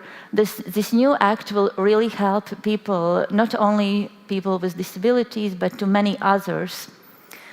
And the second part of this slide is about raising awareness, and my ministry is trying to do a lot regarding awareness raising on disability rights. We created information campaigns and recommendations for creating accessible environment, also methodological guidelines, and it's always not enough, but we try to involve NGOs, and also we created self-assessment tool for assessing accessibility in public buildings, a bit similar what Lithuanian colleagues have done in recent year. Yeah, these are the ways how we try to implement convention ideas in the real products and in real life. And the third perspective is NGO perspective, and I have to say that I'm proud of strong NGOs in disability field in Latvia. You can see some links in the slide. We also have Latvian National Disability Council, which consists of line ministries and disability organizations and ombudsmen. We are meeting regularly, and I have to say that yes, you know this expression, nothing about us without us, which comes with the convention. We have to involve them, and actually these are the main experts in accessibility and universal design topic, and we have to talk with them and involve them. And as a conclusion to my short presentation, I would like to say that this kind of international project is an opportunity to look at your country through the eyes of your colleagues. And it's always nice somehow to see your own country with a different eyes. And it was a really good possibility to learn from good examples in other countries, and really to achieve the goals of the UN CRPD Convention. The awareness raising is important, the regular interventions and outcome measurements is important, and most of all, teamwork and cross-sectoral cooperation. And I would like to thank once more again to the program, NordPlus program, and to all our partners, and thank you very much. This was a really nice year of the experience. Thank you for your attention.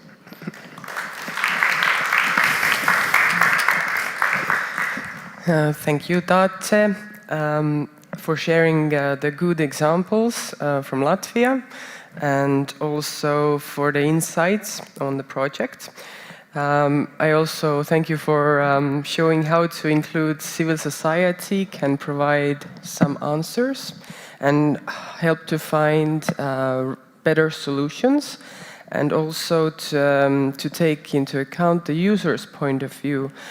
Our next speaker, Leif Olsen, is our project partner from Denmark. He is going to show and speak about how to make the first step and share experience with the model to support future work for universal design. He's also going to share how to find experts, how to find the literature, which is important part in implying universal design, and also good examples and how to bring it all together in practice. He has a master's degree in social sciences, and he is also a candidate for a PhD in a wide level of expertise. So please give an applause for Leif. Thank you.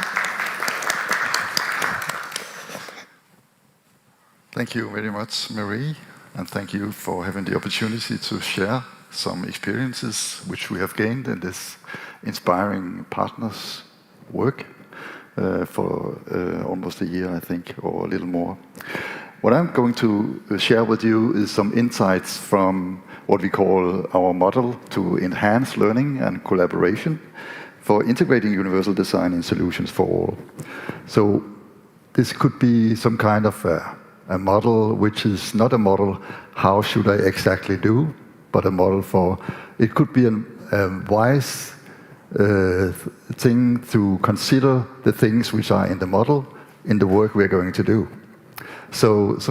And it's not finished, it's like a process like everything else. Now we're working with universal design, we're working in processes to improve what we have today, so it's better tomorrow.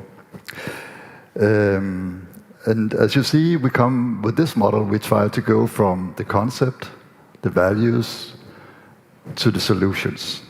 Because what really matters for us working with the practical field is what could solutions be. And the model should help us to find a way to find the right solutions. So, and the model is just what we came up with. And it might be even improved any more when we start the broader discussions. So I'm looking forward to that. We had this, or we made this model, and we thought of 3 things we had to do. We have to find our way, so we call it way finding. How do we find way to other professionals with knowledge and experience working with universal designs? We need people who know something about it. And inspired from your presentation and some of the coming presentations, I know that I should also mention people with disabilities, of course, because professionals, they are experts in their fields, but also what people with disabilities are, they have experience, they are kind of experts also living with the different disabilities, knowing about the barriers and knowing about how to find solutions. So of course, professionals with different kinds of professional backgrounds is needed, and also people with disabilities is needed. So looking for persons to communicate with in this sense. We also was looking for written materials. Have someone written about this? Can we have literature? It could be research publications, it could be reports, it could be figures, it could be many things. But some kind of finding our ways to materials about maybe the concept, to be more clear about the concept, the theory, the values, and also empirical work and, for example, also regulations, laws, and so forth. Depending on what we are going to do, these are things to consider. Do we need some information, some knowledge, which could be found in a written way? And then the third thing we also have discussed in many ways, and we also experienced through our partnership, is trying to show each other cases. Do you have a good case on learning, a universal design of learning? Do you have a good case for museums, cultural activities, etc.? Because then we come from the concept and all our good values down to how could that be in real life? So that's very inspiring. So the combination between these sources of knowledge could inform us in our actual what we actually would like to do. And what we would like to do is to integrate some universal design into our practice and some new solutions in whatever we're working with. And to say that in a more simplistic way, I think, is I tried to make this drawing. And when we made this model, you can see that we go around this model. Professionals could be different professions, but also people with disabilities. Literature of all kinds of types, examples, and then we have our starting point. What is our aim and what are our questions? And I think that's very important. We can talk about this in very broad terms. We need to. But we also need to talk in a very concrete ways, trying to say, okay, we would like to solve these problems. What is our aim? And then what we aim at is something we could call universal design solutions. And it could be in all parts of our professional work life or all parts of where we work each other. And then we could start to say, okay, this is our aim, this is our main questions. Who could we ask? Do we know who to ask? And in that case, we have worked with how do we connect people? How do we describe where people are? Oh, we lost the signal, but I continue speaking. And we could also ask what to read. Is there something we could read? Is there good examples? And so the model is like, put it in your back pocket or put it up in your, be aware, did we ask each other questions? We aim at this, we try to find solutions, but can we get help from somewhere? That could be from other professionals, literature examples. So what we worked with was like, okay, who to ask? And we are from different countries, and now I present from where I come from, and what Camilla just introduced to you about the Universal Design Hub and the BVK Foundation. I'm here because the BVK Foundation, they facilitated a room where they invited me with other professionals to talk about universal design. Me as a researcher, I knew the concept. I met it maybe in Sweden 2003, and I thought, okay, this is very interesting, and I never got to work with it. Not until the BVK Foundation facilitated that we could meet, and that they hold us and say, okay, now we have met today, and we were all excited, but we came back. They say, you have to come back, and you have to write an anthology. You have to think about how you incorporate it in your work. And today, I would say, working with my research, I have this universal design question inside my way of thinking now, because when I start to, for example, gather information from people, I think the way I made this survey design or the way I made these interview designs, are they inclusive? Or should I improve the way I gather information? That's just one point. So when you get to think about universal design in your professional life and try to work with it, have some practice with it, I don't think you can will leave it. But it's very inspiring, and there we also can find some people to ask. And Camilla also showed you this. You can go to the homepage, you can see the different people. They are described in short terms. I know something about this field, and we can connect with each other. There's a mail, we can get in contact. So we need to get in contact at different levels. So, and what we also need to do is, of course, now we are 4 partners, 4 different countries, but when we talk about it, we very fast get to talk about, okay, we are 4 countries, what do we know? But then we get to think about, what do they know in Norway? What do they know in Sweden? What do they know in America and Australia, etc.? So this is kind of global questions, who to ask globally, because there are not so many people who are has a very deep expertise in this, so we have to look out broad. And this is just an example how to do, and we have tried to discuss how to do it in many ways. What to read? Many things to read. Some says in the title, this article or this book is about universal design, but many things are not titled that way, but could be information about and could be knowledge that could be relevant working with universal design. So it's easy to say, look for what to read, but it's not that easy to find it. We have to be aware where to find it and help each other to find our way. So that's why we also have this wayfinding. How do we find our way? And what to read was, and you have seen this in several shapes, of course, is text, but what we have experienced is also figures are also very helpful. For example, when we have this discussion, we've always touched upon, is what is the difference between accessibility and universal design? Why do we use the two? Aren't they the same? So qualify, I would say, no, that's not the same, but they need each other. We need accessibility, but we also need to understand that universal design is more than that. I used to say that it's fine to have schools where all people can get, but if they cannot participate in education and gain from the education, what is it worth to get there? So that would say a universal design school is, of course, you have to get there, but you also have to participate in education and get up to gain knowledge from it. So, and of course we can get around and we have to help each other to find our way, and this is just another way from Sweden, where they also made this distinction and also tried to make a drawing. And if you look into this drawing later, you can see that we have this accessibility, and at the right side you have this participation. And what we started with, the title is accessibility equals participation, or possibilities. I would say there's more to it, and that's the point. There's more to it to get from accessibility. And here, Per Olaf Hedvald, he talks about usability and universal design in combination makes things works better, and the possibilities for participation is better. And I took this as a model when you start what to read, what to ask. I think, okay, also to participate, and just made this, and I think you get these slides, or you can get them, and if you click on the, it hopefully should give you a link to the different things. And what is here is like you can read the anthology we read, which is accessible.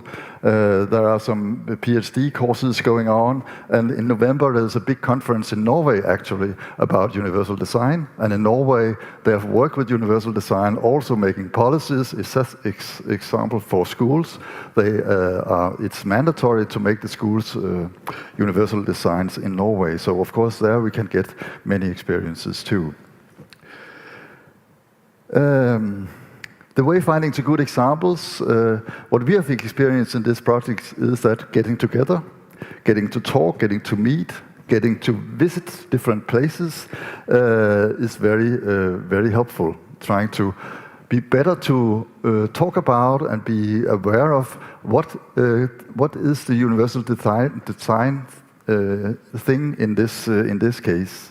So going cross countries, going cross professions, positions, and collaborate, then good examples show up. I think being in this project for some time, I sometimes think, oh, couldn't we come up with some more examples? And then when we met next time, suddenly we get to talk in a new way about universal design, and new examples came up, which was very helpful in the way we think, and also to understand how we think things differently, depending on what situation or positions we are talking from, and what our work is really, what we have to do in our work situation. Examples, in Denmark there is this webpage called, I don't know how to translate it, Rumsats, Senses in Rooms, really, and what they do is trying to really collect examples, and they also communicate other stuff mostly from Denmark, and of course there is a sign or a language barrier here, but Google Translate might help you. But what I think is very inspiring there is that here they provide pictures, they provide descriptions of different universal design works. And here I brought this example of schools. And what I think is one of the challenges for the next step of working with universal design is that when I see examples with universal designs, I very often see structures, I see buildings, but not so many people.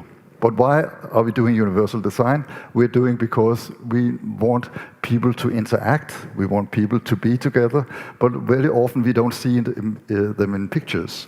So I think the way we make pictures, the way we tell stories about what is universal design in the examples we want to share is very important. And I think the only way we can do that is learning by doing. Trying to tell the stories. What is the universal design part in this case? Be more clear about that, and of course, be asked questions. What do you mean? What is the universal design dimension here? And one of them I think is very important, and it's also been mentioned, is that it's not only for people with disability, it's also for me. I feel it's a big quality that the diversity in the things I'm doing, so people who are blind, problems with hearing, and other things, that we have the opportunity to meet and work together. That means something to me too. And then, after all this model says, okay, we can get knowledge from there, from there, from there. What to do then? Okay, we can do it. And then, of course, we have to collaborate, and then we have to be practical. So what I'm just saying here as my last thing is that we have gained experiences. This little model is kind of helpful for us, but more, of course, is needed. So maybe we could use this model for our next step, and we could start today. We could ask, read, find examples, collaborate, cross borders, and then create universal design solutions in practice. That was my words. Thank you.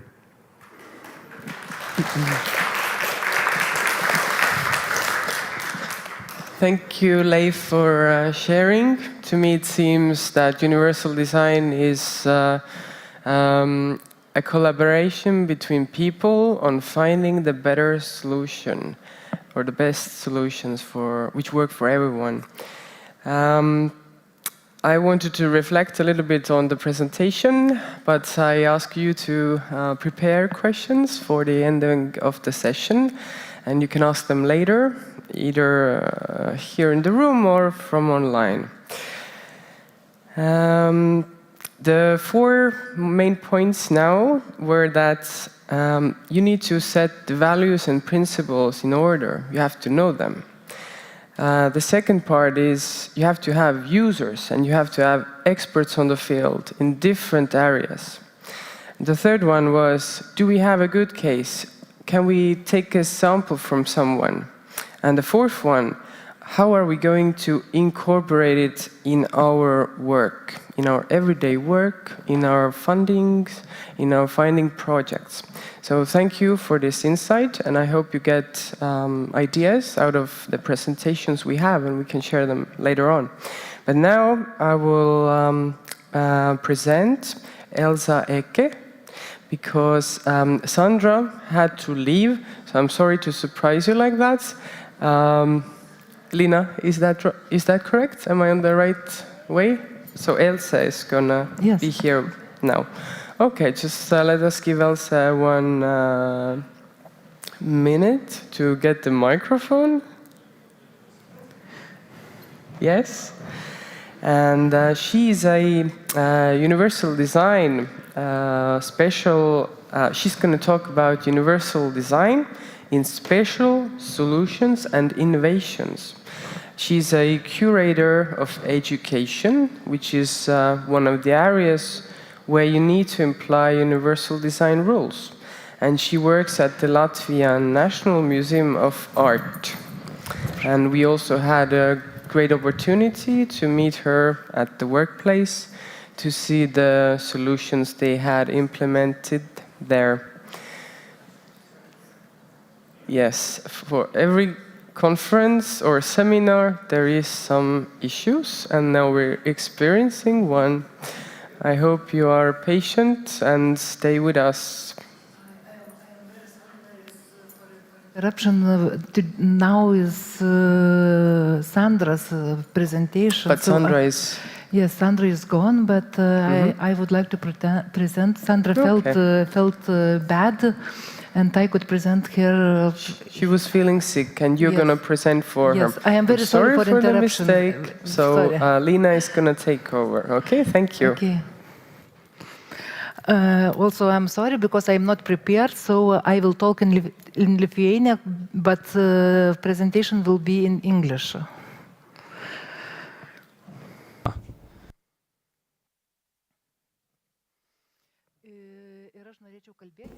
So I would like to talk about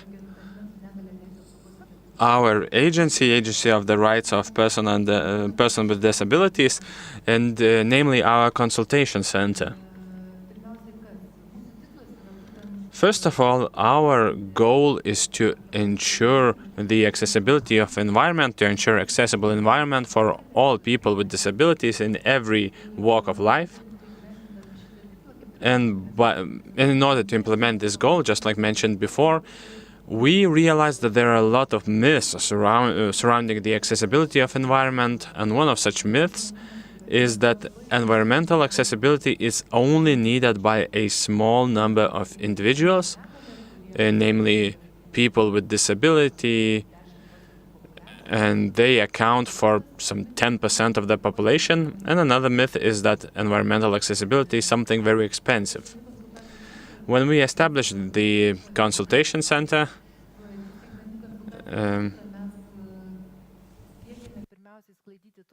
we wanted to show the reality, showing that accessibility of environment is important for everyone, for the society as a whole, by helping businesses and public sector to look for ways how to implement accessibility with the lowest possible costs, because both the national budget and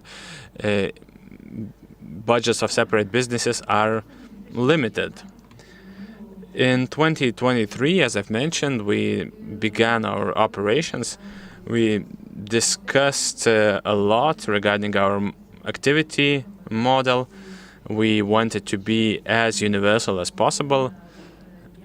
So we followed Dan Schmidt's three models theory, that the consultation center could play the role as an expert, consulting people in a specific area, also as a consultant of processes,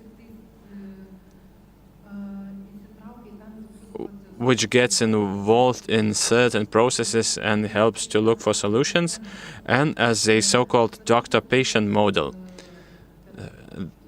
This one means that you not only provide consultations, but you educate, you give additional knowledge and know-how, so people would no longer need your services in the future, and in our case it would ensure accessibility in the future as well.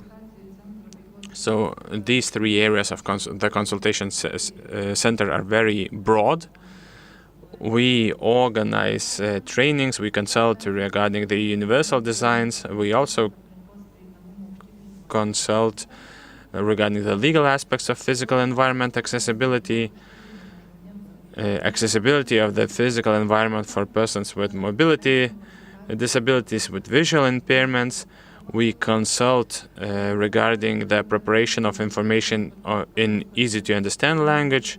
Also, since this easy-to-understand language concept means that not only the language has to be easy to understand, but it has to be inspected by the target audience. So everyone who asked for this information, we gave them a possibility to check whether the language is really easy to understand, and whether people with intellectual impairments can understand the language. So we had these proofreaders, so to say.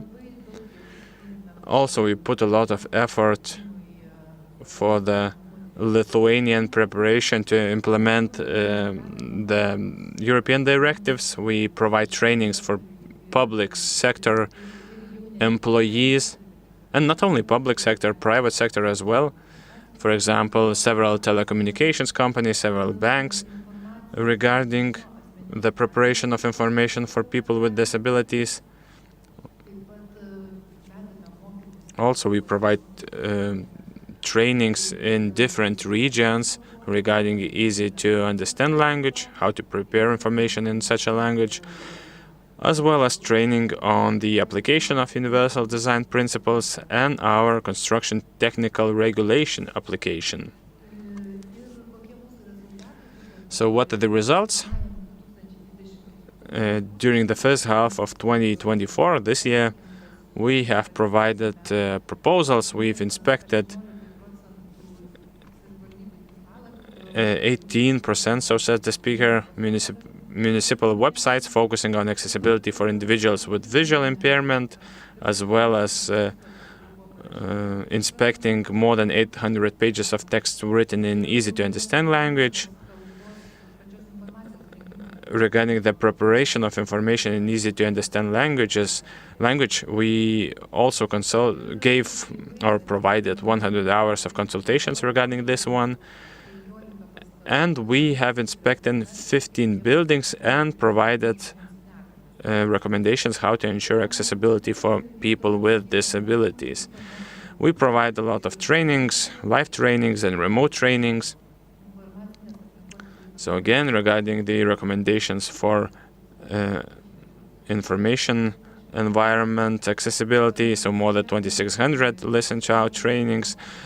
We've had 14 training sessions with about 300 participants regarding the easy-to-understand language. Also, by the end of November, we are planning to provide 16 training sessions with 400 live participants, not remote, regarding the application of UD and regarding the application of the construction technical regulation. We would like to invite all the public sector stakeholders, the operators of buildings, to register in stasis.lt and provide information by answering the survey, as well as carrying out a self-assessment to what extent do they meet universal design principles. I'm glad that we already have around 6,000 participants, so to say, out of whom around 3,000 have filled out the survey. And Anna showed you this diagram, which shows how many buildings operated by the public sector do not meet the UD requirements. And as I have mentioned, we ourselves approach different authorities who are planning to reconstruct or build new buildings. We consult them. We are very proud and happy about our Ministry of Education, Science and Sports, their initiatives to include the funding conditions description for schools that want to be renovated or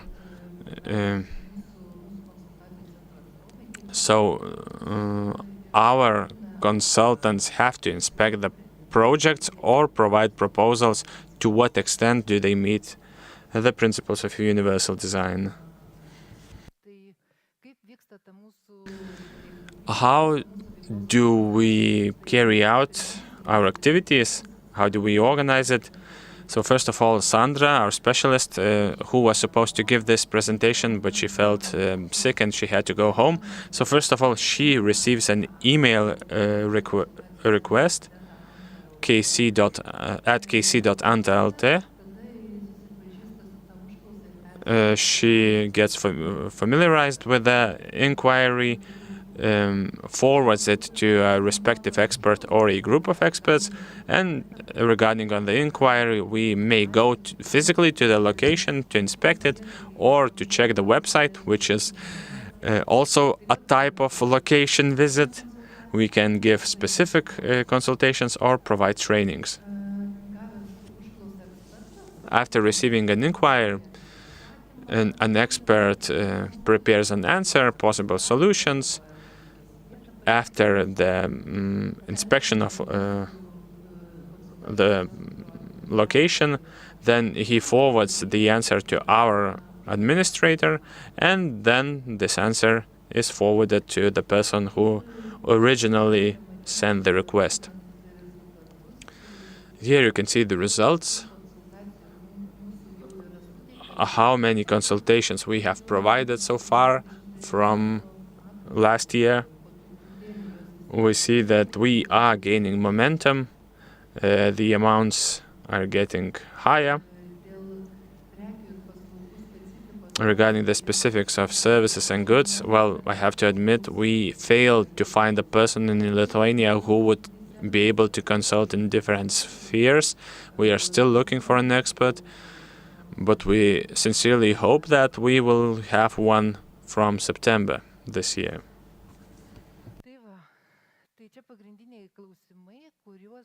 So these are the main inquiries we receive based on different areas. We receive a lot of questions regarding the applications of historical heritage objects, whether they meet the standards of the construction technical regulation or not. Also, we receive a lot of inquiries, general inquiries regarding this regulation and application of ISO standards. When people try to move through horizontal and vertical surfaces.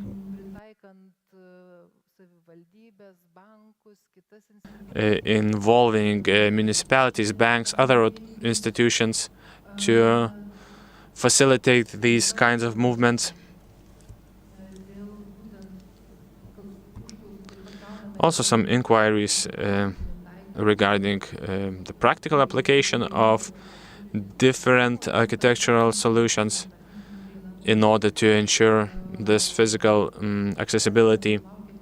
We have received a lot of inquiries and we provide consultations regarding the accessibility of websites for people with disabilities to meet the European Commission directive on public websites, public sector's websites and applications for people with disabilities.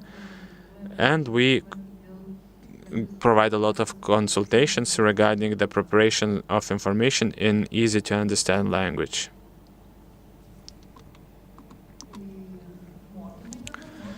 When it comes to training, well, as I've mentioned,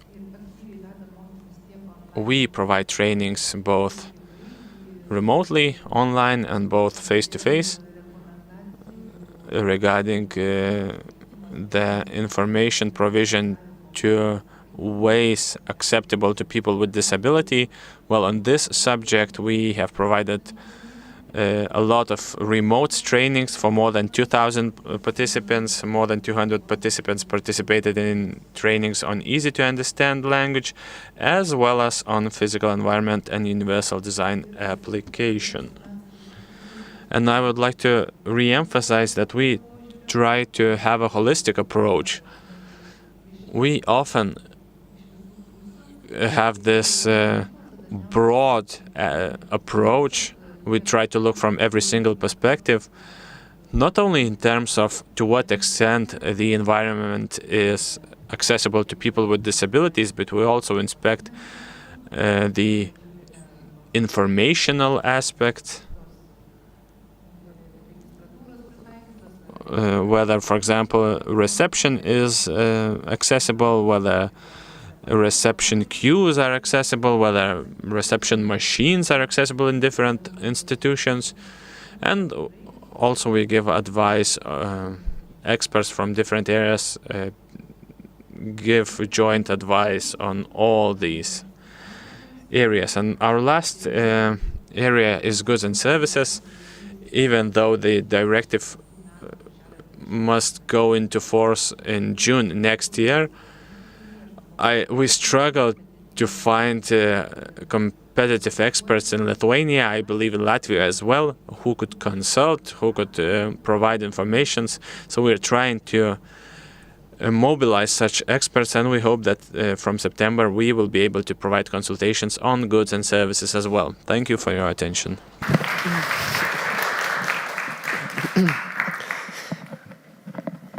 Thank you so much, Lina, and for us having the privilege of hearing about the process and how you give consultation by providing users and future perspective. A huge part of going from accessibility to a universally designed society is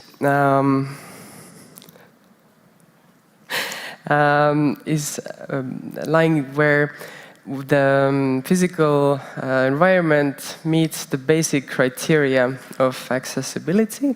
And if we have that, then we can start moving forward. It is also clear that the dialogue must continue, and we have to look at the expertise we already have on the field, and the best practices that come along with it. So please, Elsa Eke, a curator of education at the Latvian National Museum of Art. She's involved in developing and coordinating educational programs and activities that aim to engage visitors of all ages at the museum's collections and exhibitions. Please, a warm welcome. Hello, my name is Elsa Eke, and I'm curator of education in Latvian National Museum of Art. And,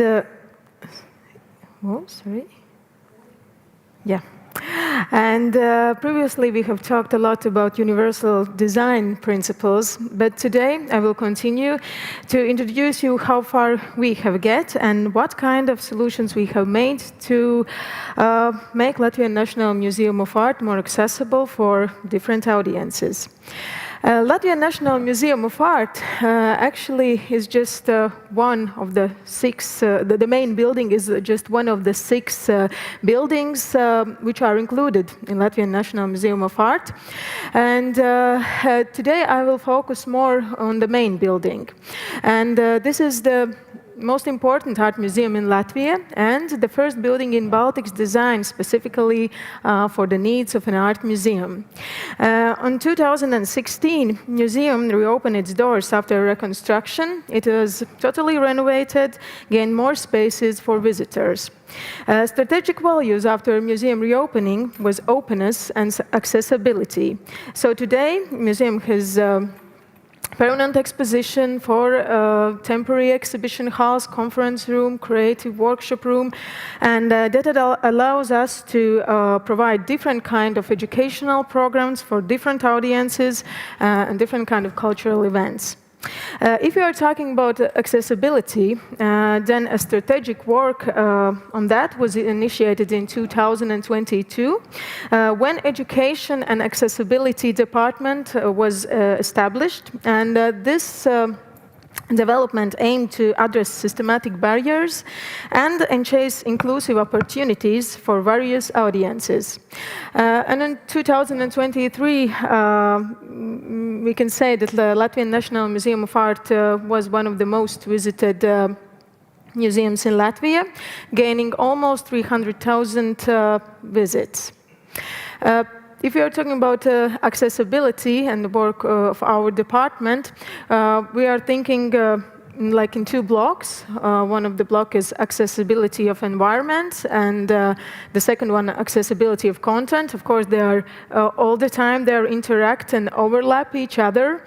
But the one thing, it is under the accessibility of environment is the physical accessibility. Even we had a reconstruction 10 years ago, we still have some obstacles that might hinder museum visit for example, people with mobility impairments without any assistance.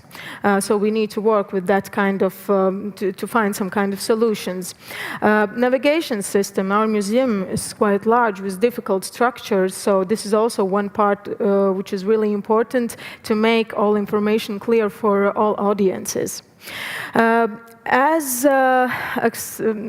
we are also educational institution, of course, that it's really important that our products, educational programs, as well as exhibition interpretative materials like brochures, catalogs, audio guides are accessible, as well as our public events.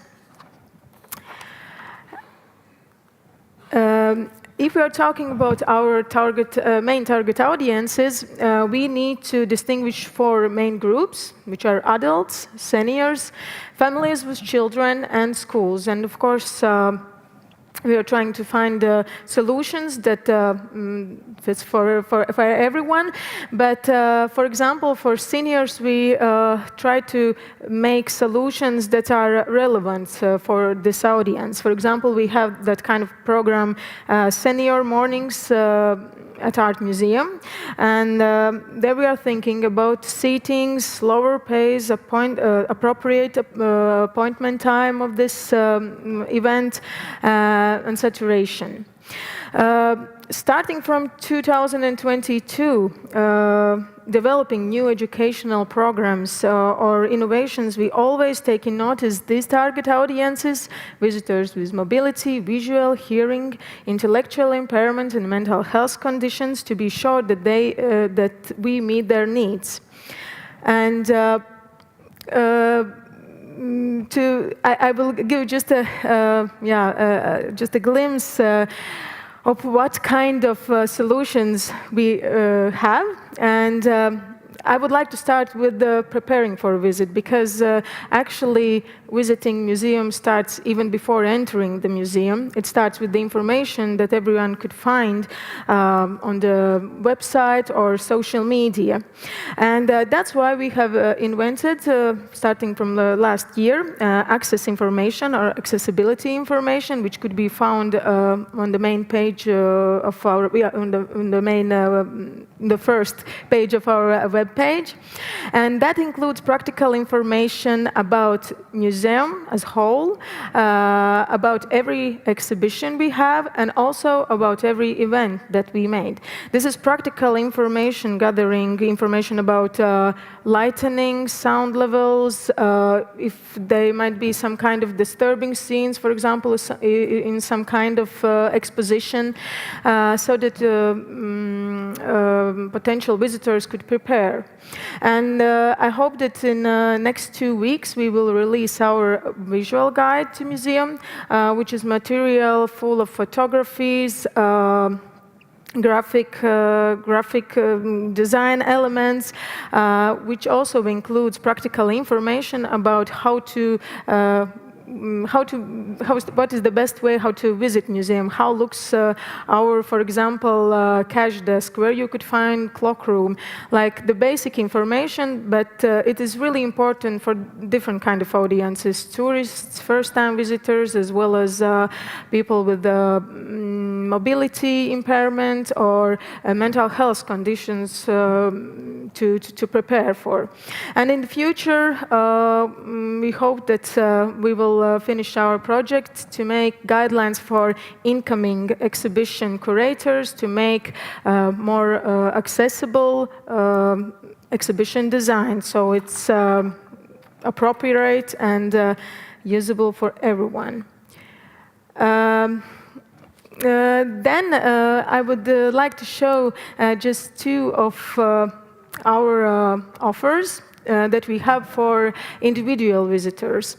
2, I would like to say, user-friendly offers that we have. And the first one is mobile application with audio guide. Mobile application, Latvian National Museum of Art. It's free of charge, and you could download even before and use it afterwards, after visiting the museum. And there we have different routes about permanent exposition, artworks. Also, we have a route about well-being, it's like a well-being route about emotional, to pay attention to emotional state, connecting with the artworks. And also, when we released this application, we were thinking so that this solution is also usable in different ways. There is audio material, and meanwhile you could read also written text. There is video material, and where it's possible, we also include subtitles. The second offer is Family Pack. This is for families with preschool-age children, and this activity provides an opportunity to get around museum, children together with the family to talk about art, to have some kind of experience and at the same time learn about the art. In this pack you could find tactile games and tasks that are linked with the museum's permanent exposition. As our experience showed that actually this family pack is also really usable for broader audiences. For example, also for people with visual impairment. And now I would like to introduce you about some improvements for different audiences that we have invented in past, I would say, 2 to 3 years. These portable chairs, which are used for pretty wide audiences around the museum, portable chairs as well as wheelchairs, visitors could borrow in the museum's information point and use it for more comfortable museum visit. This portable chair weighs only 1.3 kilos and it's really also good option for seniors, adults with kids, and it's also like support, could be like support while walking. To make more to reduce barriers and improve experiences in museum for visitors with hearing impairment, we have invented open guided tours, discover the language of art with a sign language translation. And it happens once a month, and along with the guided tour, participants are invited to ask questions and to get in conversations in order to discover art in more inclusive and interactive way. And if we are talking about access to content and information, where it's possible, as I even mentioned before, subtitles to video artworks are implemented, as well as I previously talked about this access information that everyone could find on the museum webpage. In this section, you could also find information, all audio transcript information about which is included in expositions. And the next year, we are preparing a new project for our audio guide, and there will be audio route, audio information where artists are talking about their creative activity, and this also will be converted in sign language videos. If you are talking about content accessibility, starting from the 2022, we have invented large print materials, and as well as all materials, written texts that you could find in our exhibition halls, in digital format you could find in our accessibility information on our webpage. In future, I hope also next year, we will start our project that we are working already now with our accessibility experts and experts from target audiences. We would like to invent multisensory excursion in our permanent exposition, which would include tactile and audio elements, and understanding the requirements of target audiences, we will create the content and the form of offer in an engaging way, also like for broader audiences, meanwhile raising the awareness of in society about the possibilities of people with visual impairments to perceive visual art. In close cooperation with the Easy Language Agency, starting from 2023, we have invented easy language materials about expositions. And also these materials could be found in the front of exposition halls as well as online. And these texts include, for example, curators' texts about exposition or exposition descriptions and so on. And at the end, I would like to introduce you to two educational programs. One of them, inclusive education program, Welcome in Museum. And this program invites children from in combined groups, children from general education institutions, as well as from educational institutions with special educational programs. And the children meet in those combined groups 4 times during the school year in different of our museums, and have experiences together, creating art, learning about art, and interacting with each other. For adults auditory, we have implemented creative workshop for people with perception difficulties. Usually it gathers clients from social care centers, adult daycare services with their family members or caregivers, and together they also learn a lot about our permanent expositions and temporary exhibitions, and during the workshops create their own artworks. But for us, it's really important that these kind of programs are implemented in the close cooperation with our partners from the organizations that are related to the target audiences. And but if we're talking about any kind of solutions related to accessibility, it means that more or less at times we need some help. And that's why we are really thankful to our volunteer team of Latvian National Museum of Art. We have a volunteer program for more than 12 years, and we are the first museum in Latvia that have invented that kind of program. And today 53 volunteers are working around our 4 museums, assisting to educational curators of education, collection managers, and in other fields of museum. And in conclusion, I would like to admit that the most important elements to develop solutions related to accessibility are desire, attitude, and knowledge. And that's why we also appreciate governmental and non-governmental institutions who organize seminars, conferences, and all kind of workshops and experience exchanges so that we could raise our understanding, knowledge, and empathy. Yeah, thank you.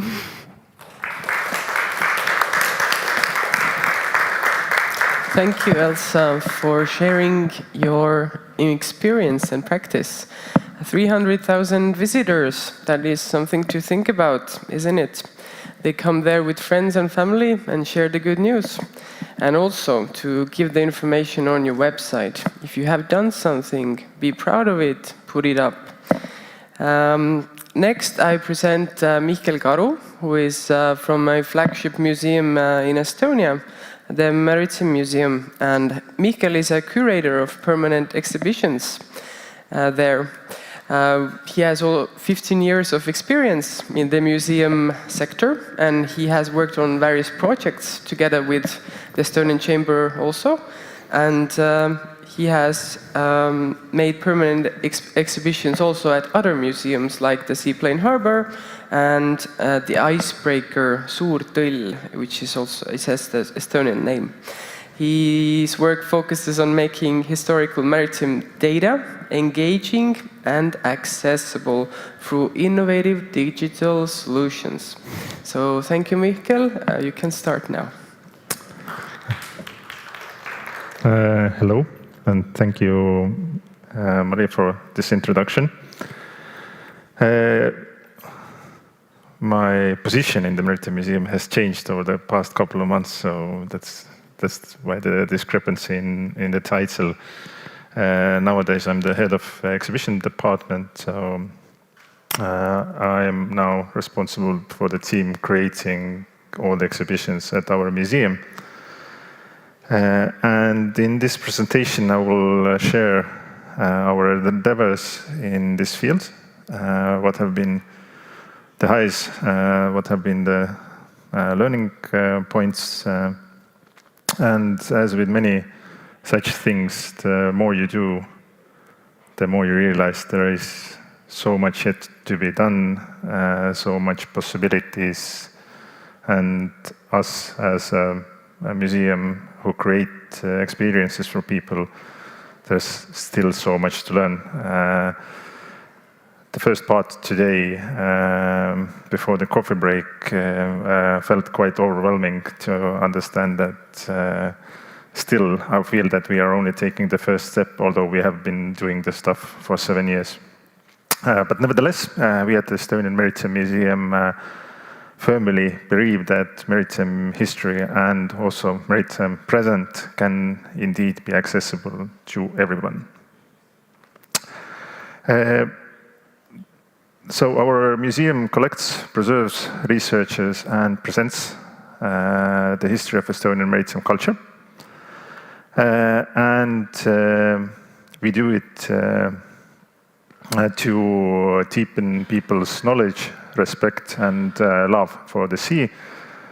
And we try to do it by upholding 3 important values: responsibility, courageous thinking, and cooperation and openness. And one of the key outcomes of this, or these values, or this work, has been development of accessibility and application of universal design. The sort of push towards bigger accessibility came in 2017 when we were part of a project called Tandem, which was financed by Erasmus Plus program. It ran 3 years. One of the sort of central concept was this normality, not speciality.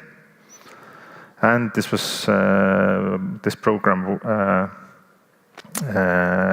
involved 7 institutions and focused on improving the museum experience for people with disabilities by addressing accessibility and inclusion.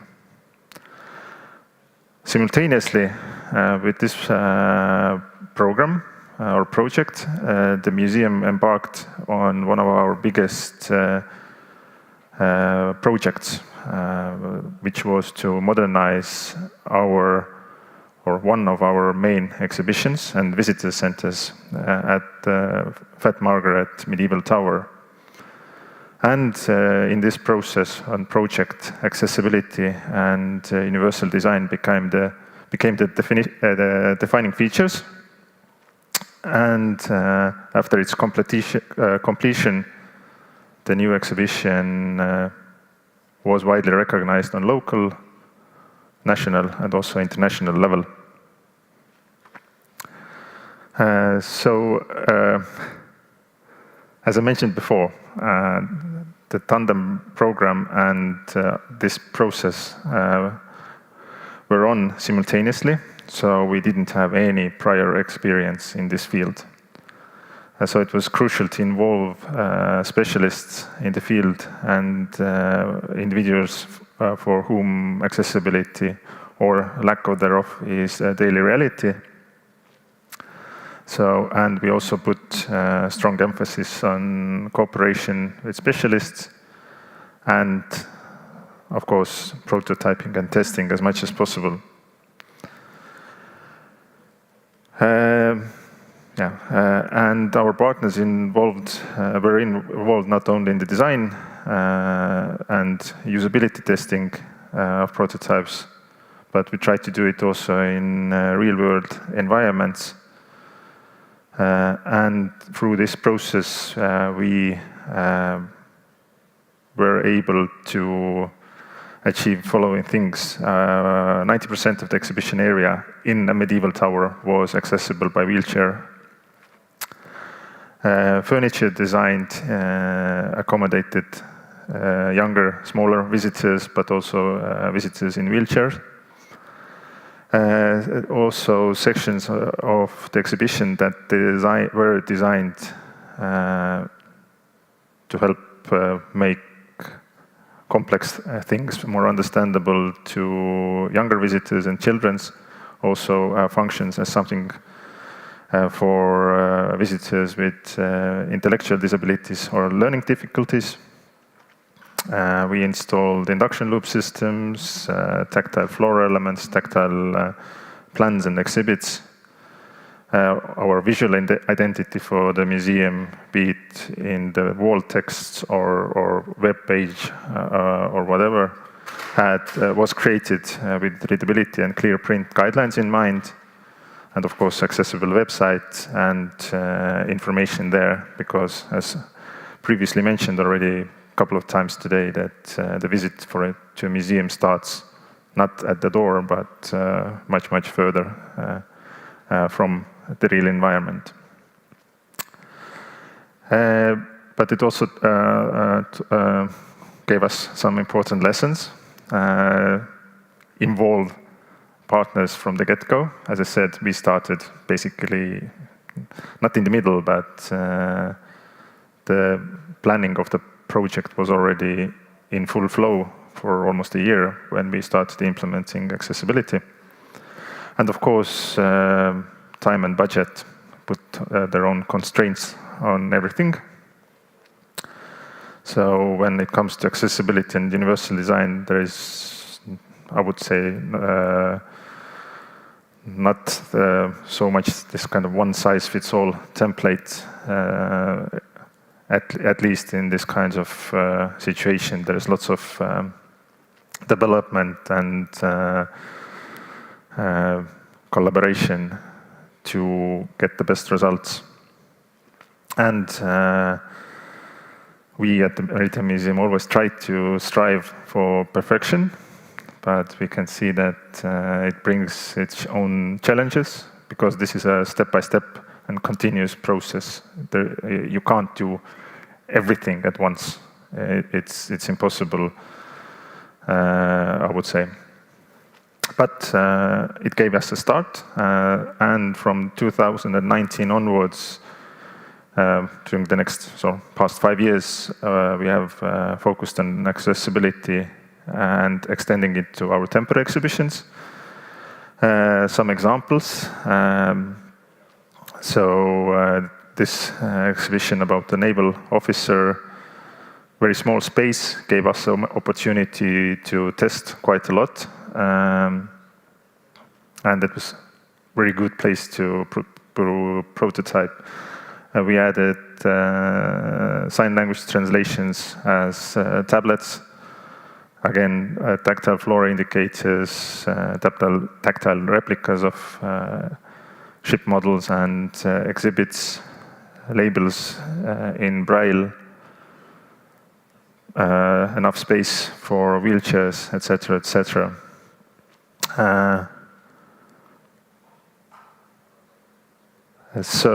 But again, here are some takeaways from that.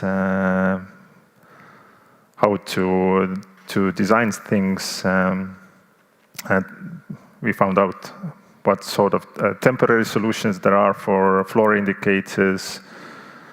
We had our problems with the sign language translation that you saw here.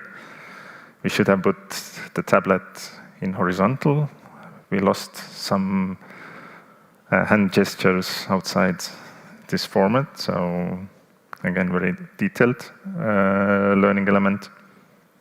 But at the same time, everything doesn't have to be integrated into this exhibition.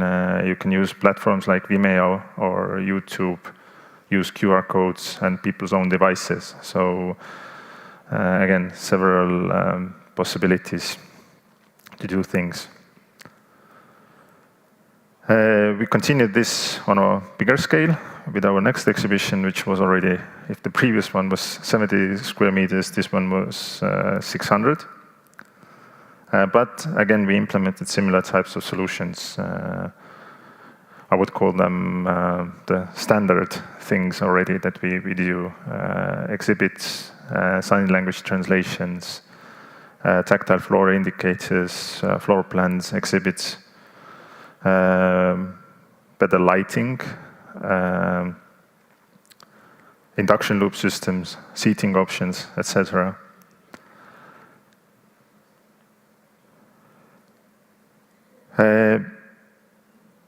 But one of the biggest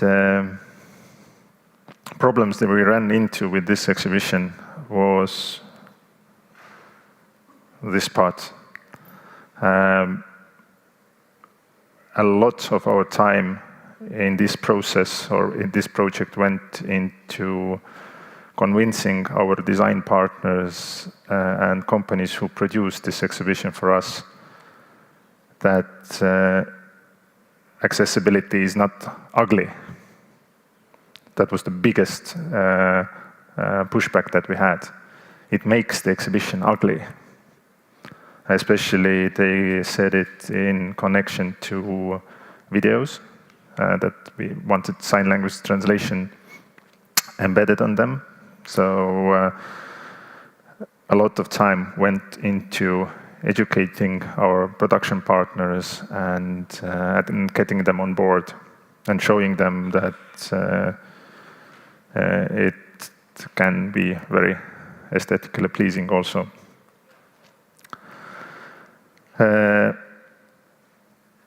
So yeah, these have become sort of standard for our accessibility features. So most of exhibitions have them, and we try to implement as many of them in different ways into all of our exhibitions.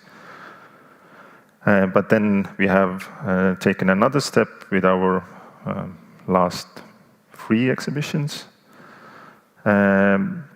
where we have started also doing some tailored solutions. We have done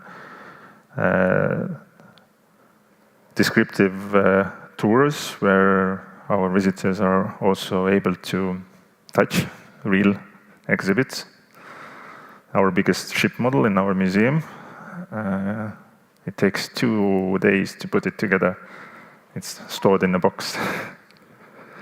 Then as well paper elements also in some exhibitions during the tour. These tactile plans can be used. And our latest edition is easy to read language, which is now being incorporated into our exhibitions. We try to give out our know-how to introduce our other museums into the Estonia to it. So we created, together with our museum union, a toolbox for other museums to use, but also for our own museum, so our own colleagues could, or new colleagues can get information about accessibility and know what and how we are doing in our museum.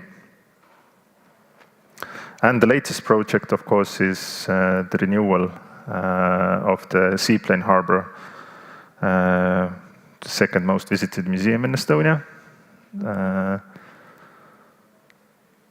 And again, we did some of our sort of standard things. Of course, as I said, everything is then finalized according to the project itself. And yeah, then trying to add some new layers to this existing framework that we use. Here are a couple of examples again. Tactile exhibits, sign language translations on our videos. Every position with audio has induction loop system, etc. But again, we had the same question here, that we had to be the ones training our design and building manufacturers and partners in this field. Luckily, they were more accommodating than the previous partner for the Juminda exhibition. But what the other thing that we understood is that we need a person in our own organization that curates this field. As I was the main curator also of the Renewable Art exhibition, balancing the act of giving content and then also being the project manager for accessibility, I understood that it's impossible balancing act inside our museum. And of course, the biggest challenge was because we already had a functioning exhibition, having it renewed and made accessible then gave its own challenge because we were not creating anything new. We were renewing an old exhibition. In what we are now doing, looking into the future, is implementing accessibility also in our educational programs. There are a couple brought out here.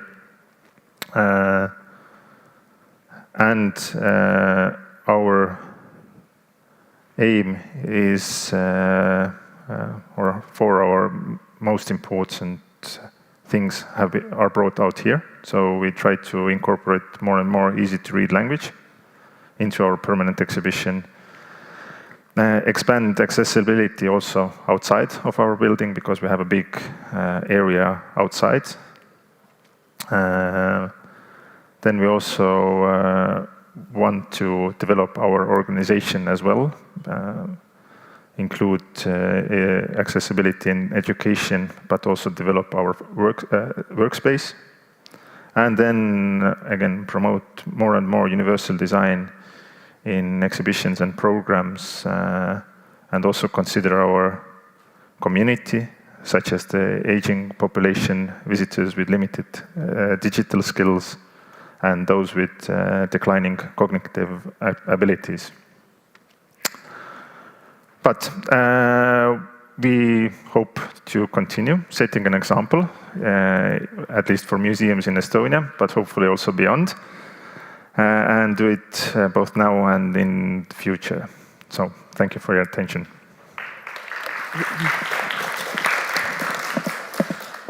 Thank you, Mikael, for these inspiring examples.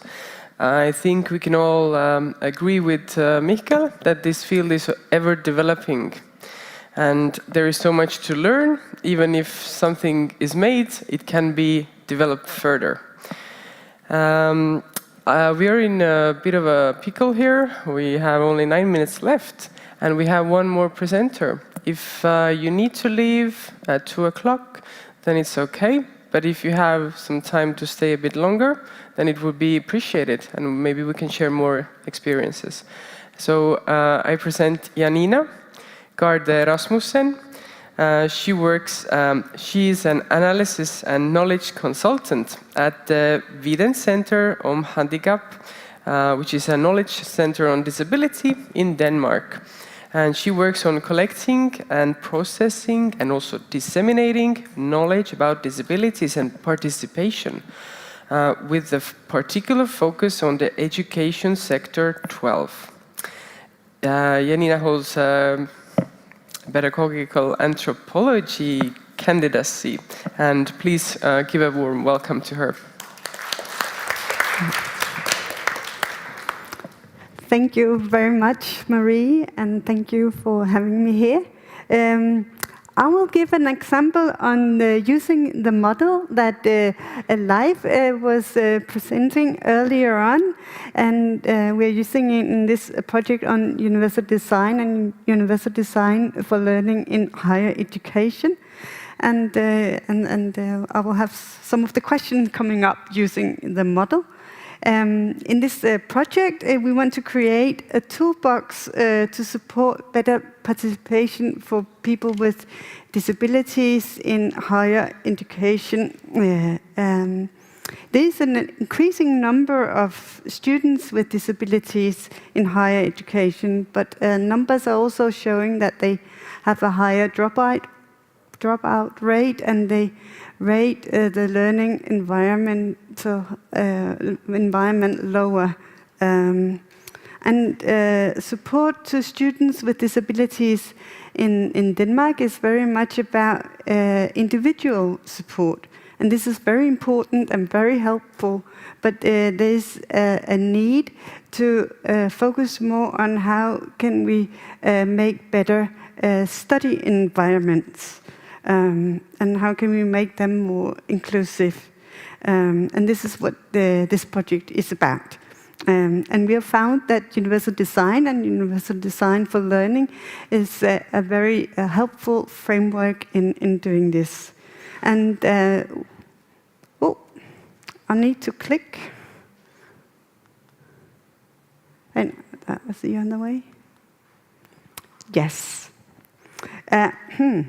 And we are asking, how can universal design and universal design for learning help providing increased participation in learning and social activities?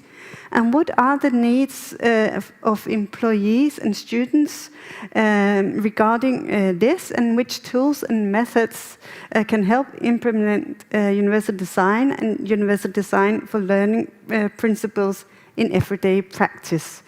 And this knowledge center that I work for, we are leading the project, and we're working very closely with higher education institutions and an expert group.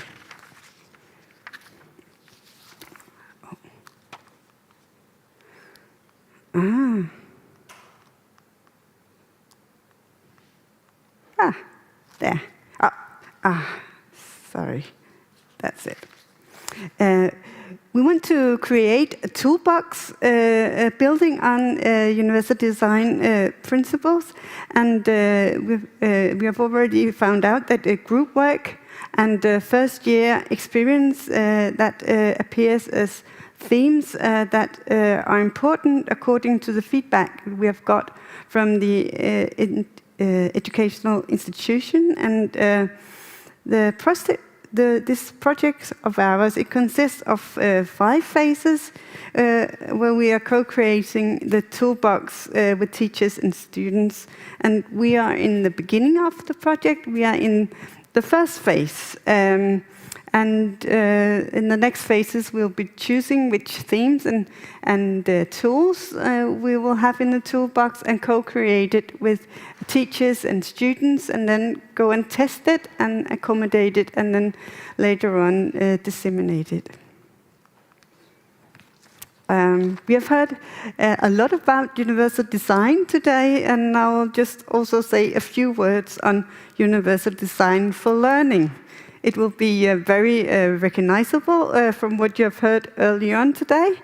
And we have chosen to work with universal design for learning as a fundamental understanding because it provides some guiding principles that focus on creating an inclusive environment and how to adapt teaching and the learning environment to the students' different needs and abilities and interests.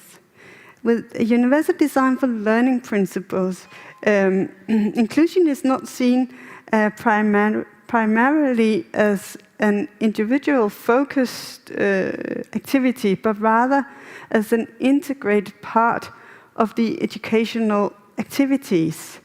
And even though it says universal, it's not seen as one-size-fits-all, but teaching and activities that are flexible, diverse, and can be adapted to different students' various needs. And also high learning outcomes and attention to access and participation for all, and not least for students with disabilities, they are not seen as contradictory.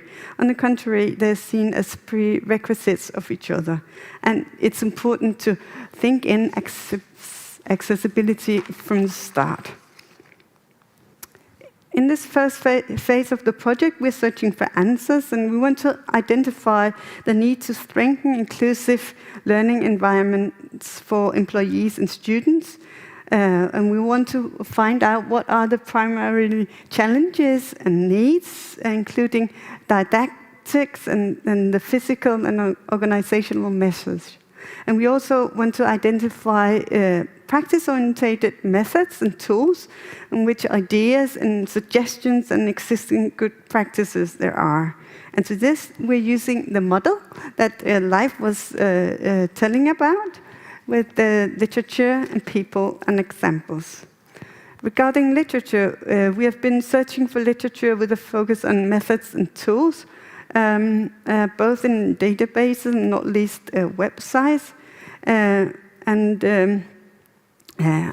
one of the questions that has come up is, should we search for specifically on the universal design and universal design for learning and inclusive initiatives, or should we also search more broadly for general good practices, and how to separate the universal design practices from general good practices? In practice, we have done both. We have had very good use of talking to people. We have interviews, experts. We have workshops with our expert group, and workshops with professionals, and interviews with students, both with and without disabilities, and had a survey amongst professionals. And of course, we have had this NordPlus project, which has helped us getting information. In this work, the questions about the term universal design and universal design for learning has come up. This term is not widely known yet amongst teachers, and should we explain and use the term in, for instance, workshops and so on, and hereby educate and making the point, or should we use terms that are already established and used and accepted in the field? Should we sneak it in the back door without mentioning the term, or should we use double communication where we use both the term and more well-known terms? In the survey we have chosen not to use the term, but in the workshops we have done, we have used the term and been educating, but this needs repetition because it's a new term. And this will also be evident in the process further on. In this project, it's very much about gathering cases. So we have gathering toolboxes from around the world, and also here from Lithuania through this project, and knowledge also from Latvia. And we are still in the process of gathering and ordering. But I will just share a few couples of examples. Regarding first-year experience, Tutor Plus is an e-learning program for tutors.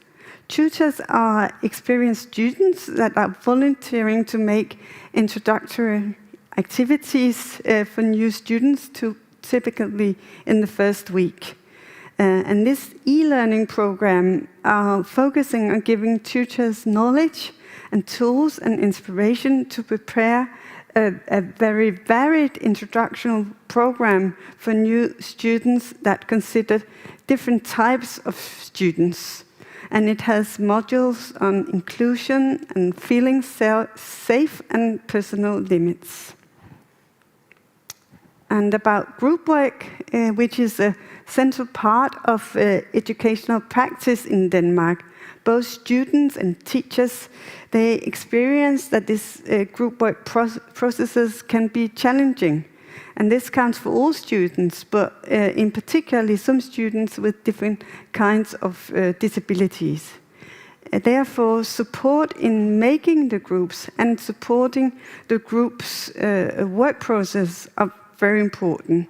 And some of the teachers that we have spoken to, they are... Oh, they are using meetings with representatives from study groups, and they're having meetings for the whole process, and to support the relations and the work processes in the groups.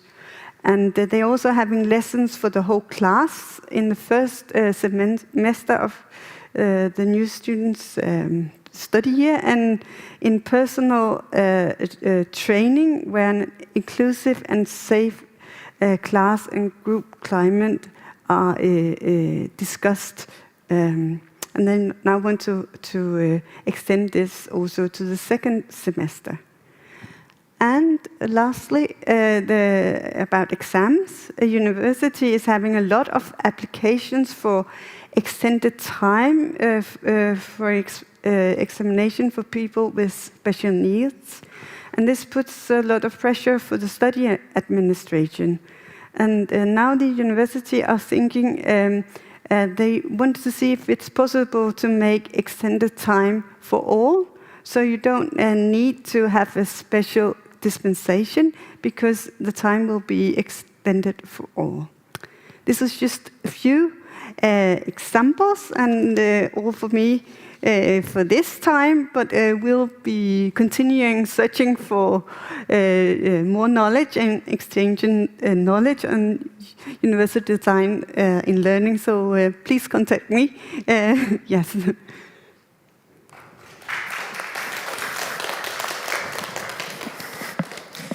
Thank you, Janina. A lot of questions I wrote down too, arose from here too.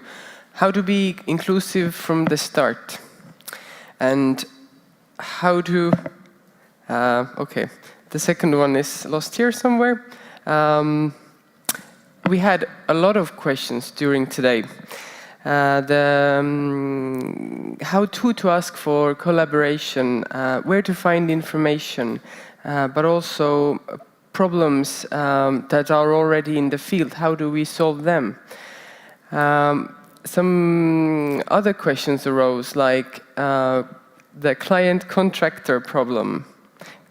I want to order something universally designed, but who can I ask? Will they be with me on the way? These are my reflections on today. I thank you all for participation. But can we continue with a few questions? Do you have any for our presenters? Do you have any questions on the field, on universal design, or any comments?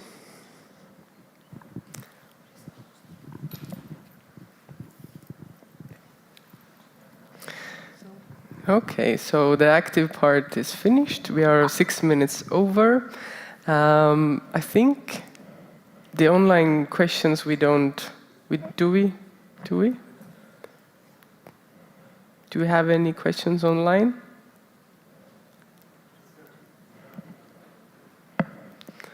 All right, so I thank you all for coming here and joining us online, and I wish the dialogue will continue.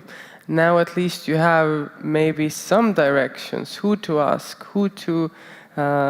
for cooperation, and where to find information. So if you have any other questions, you are always welcome to turn to the organizations, to the disability organizations, to VIV in Denmark, for example. You can ask your local level, and they will guide you through it. I will just clear the day here. Thank you all. Maybe we can have a big applause for all. Yes, and also I would like to thank for our interpreters, our broadcasting command, and our sign language interpreters also. Thank you.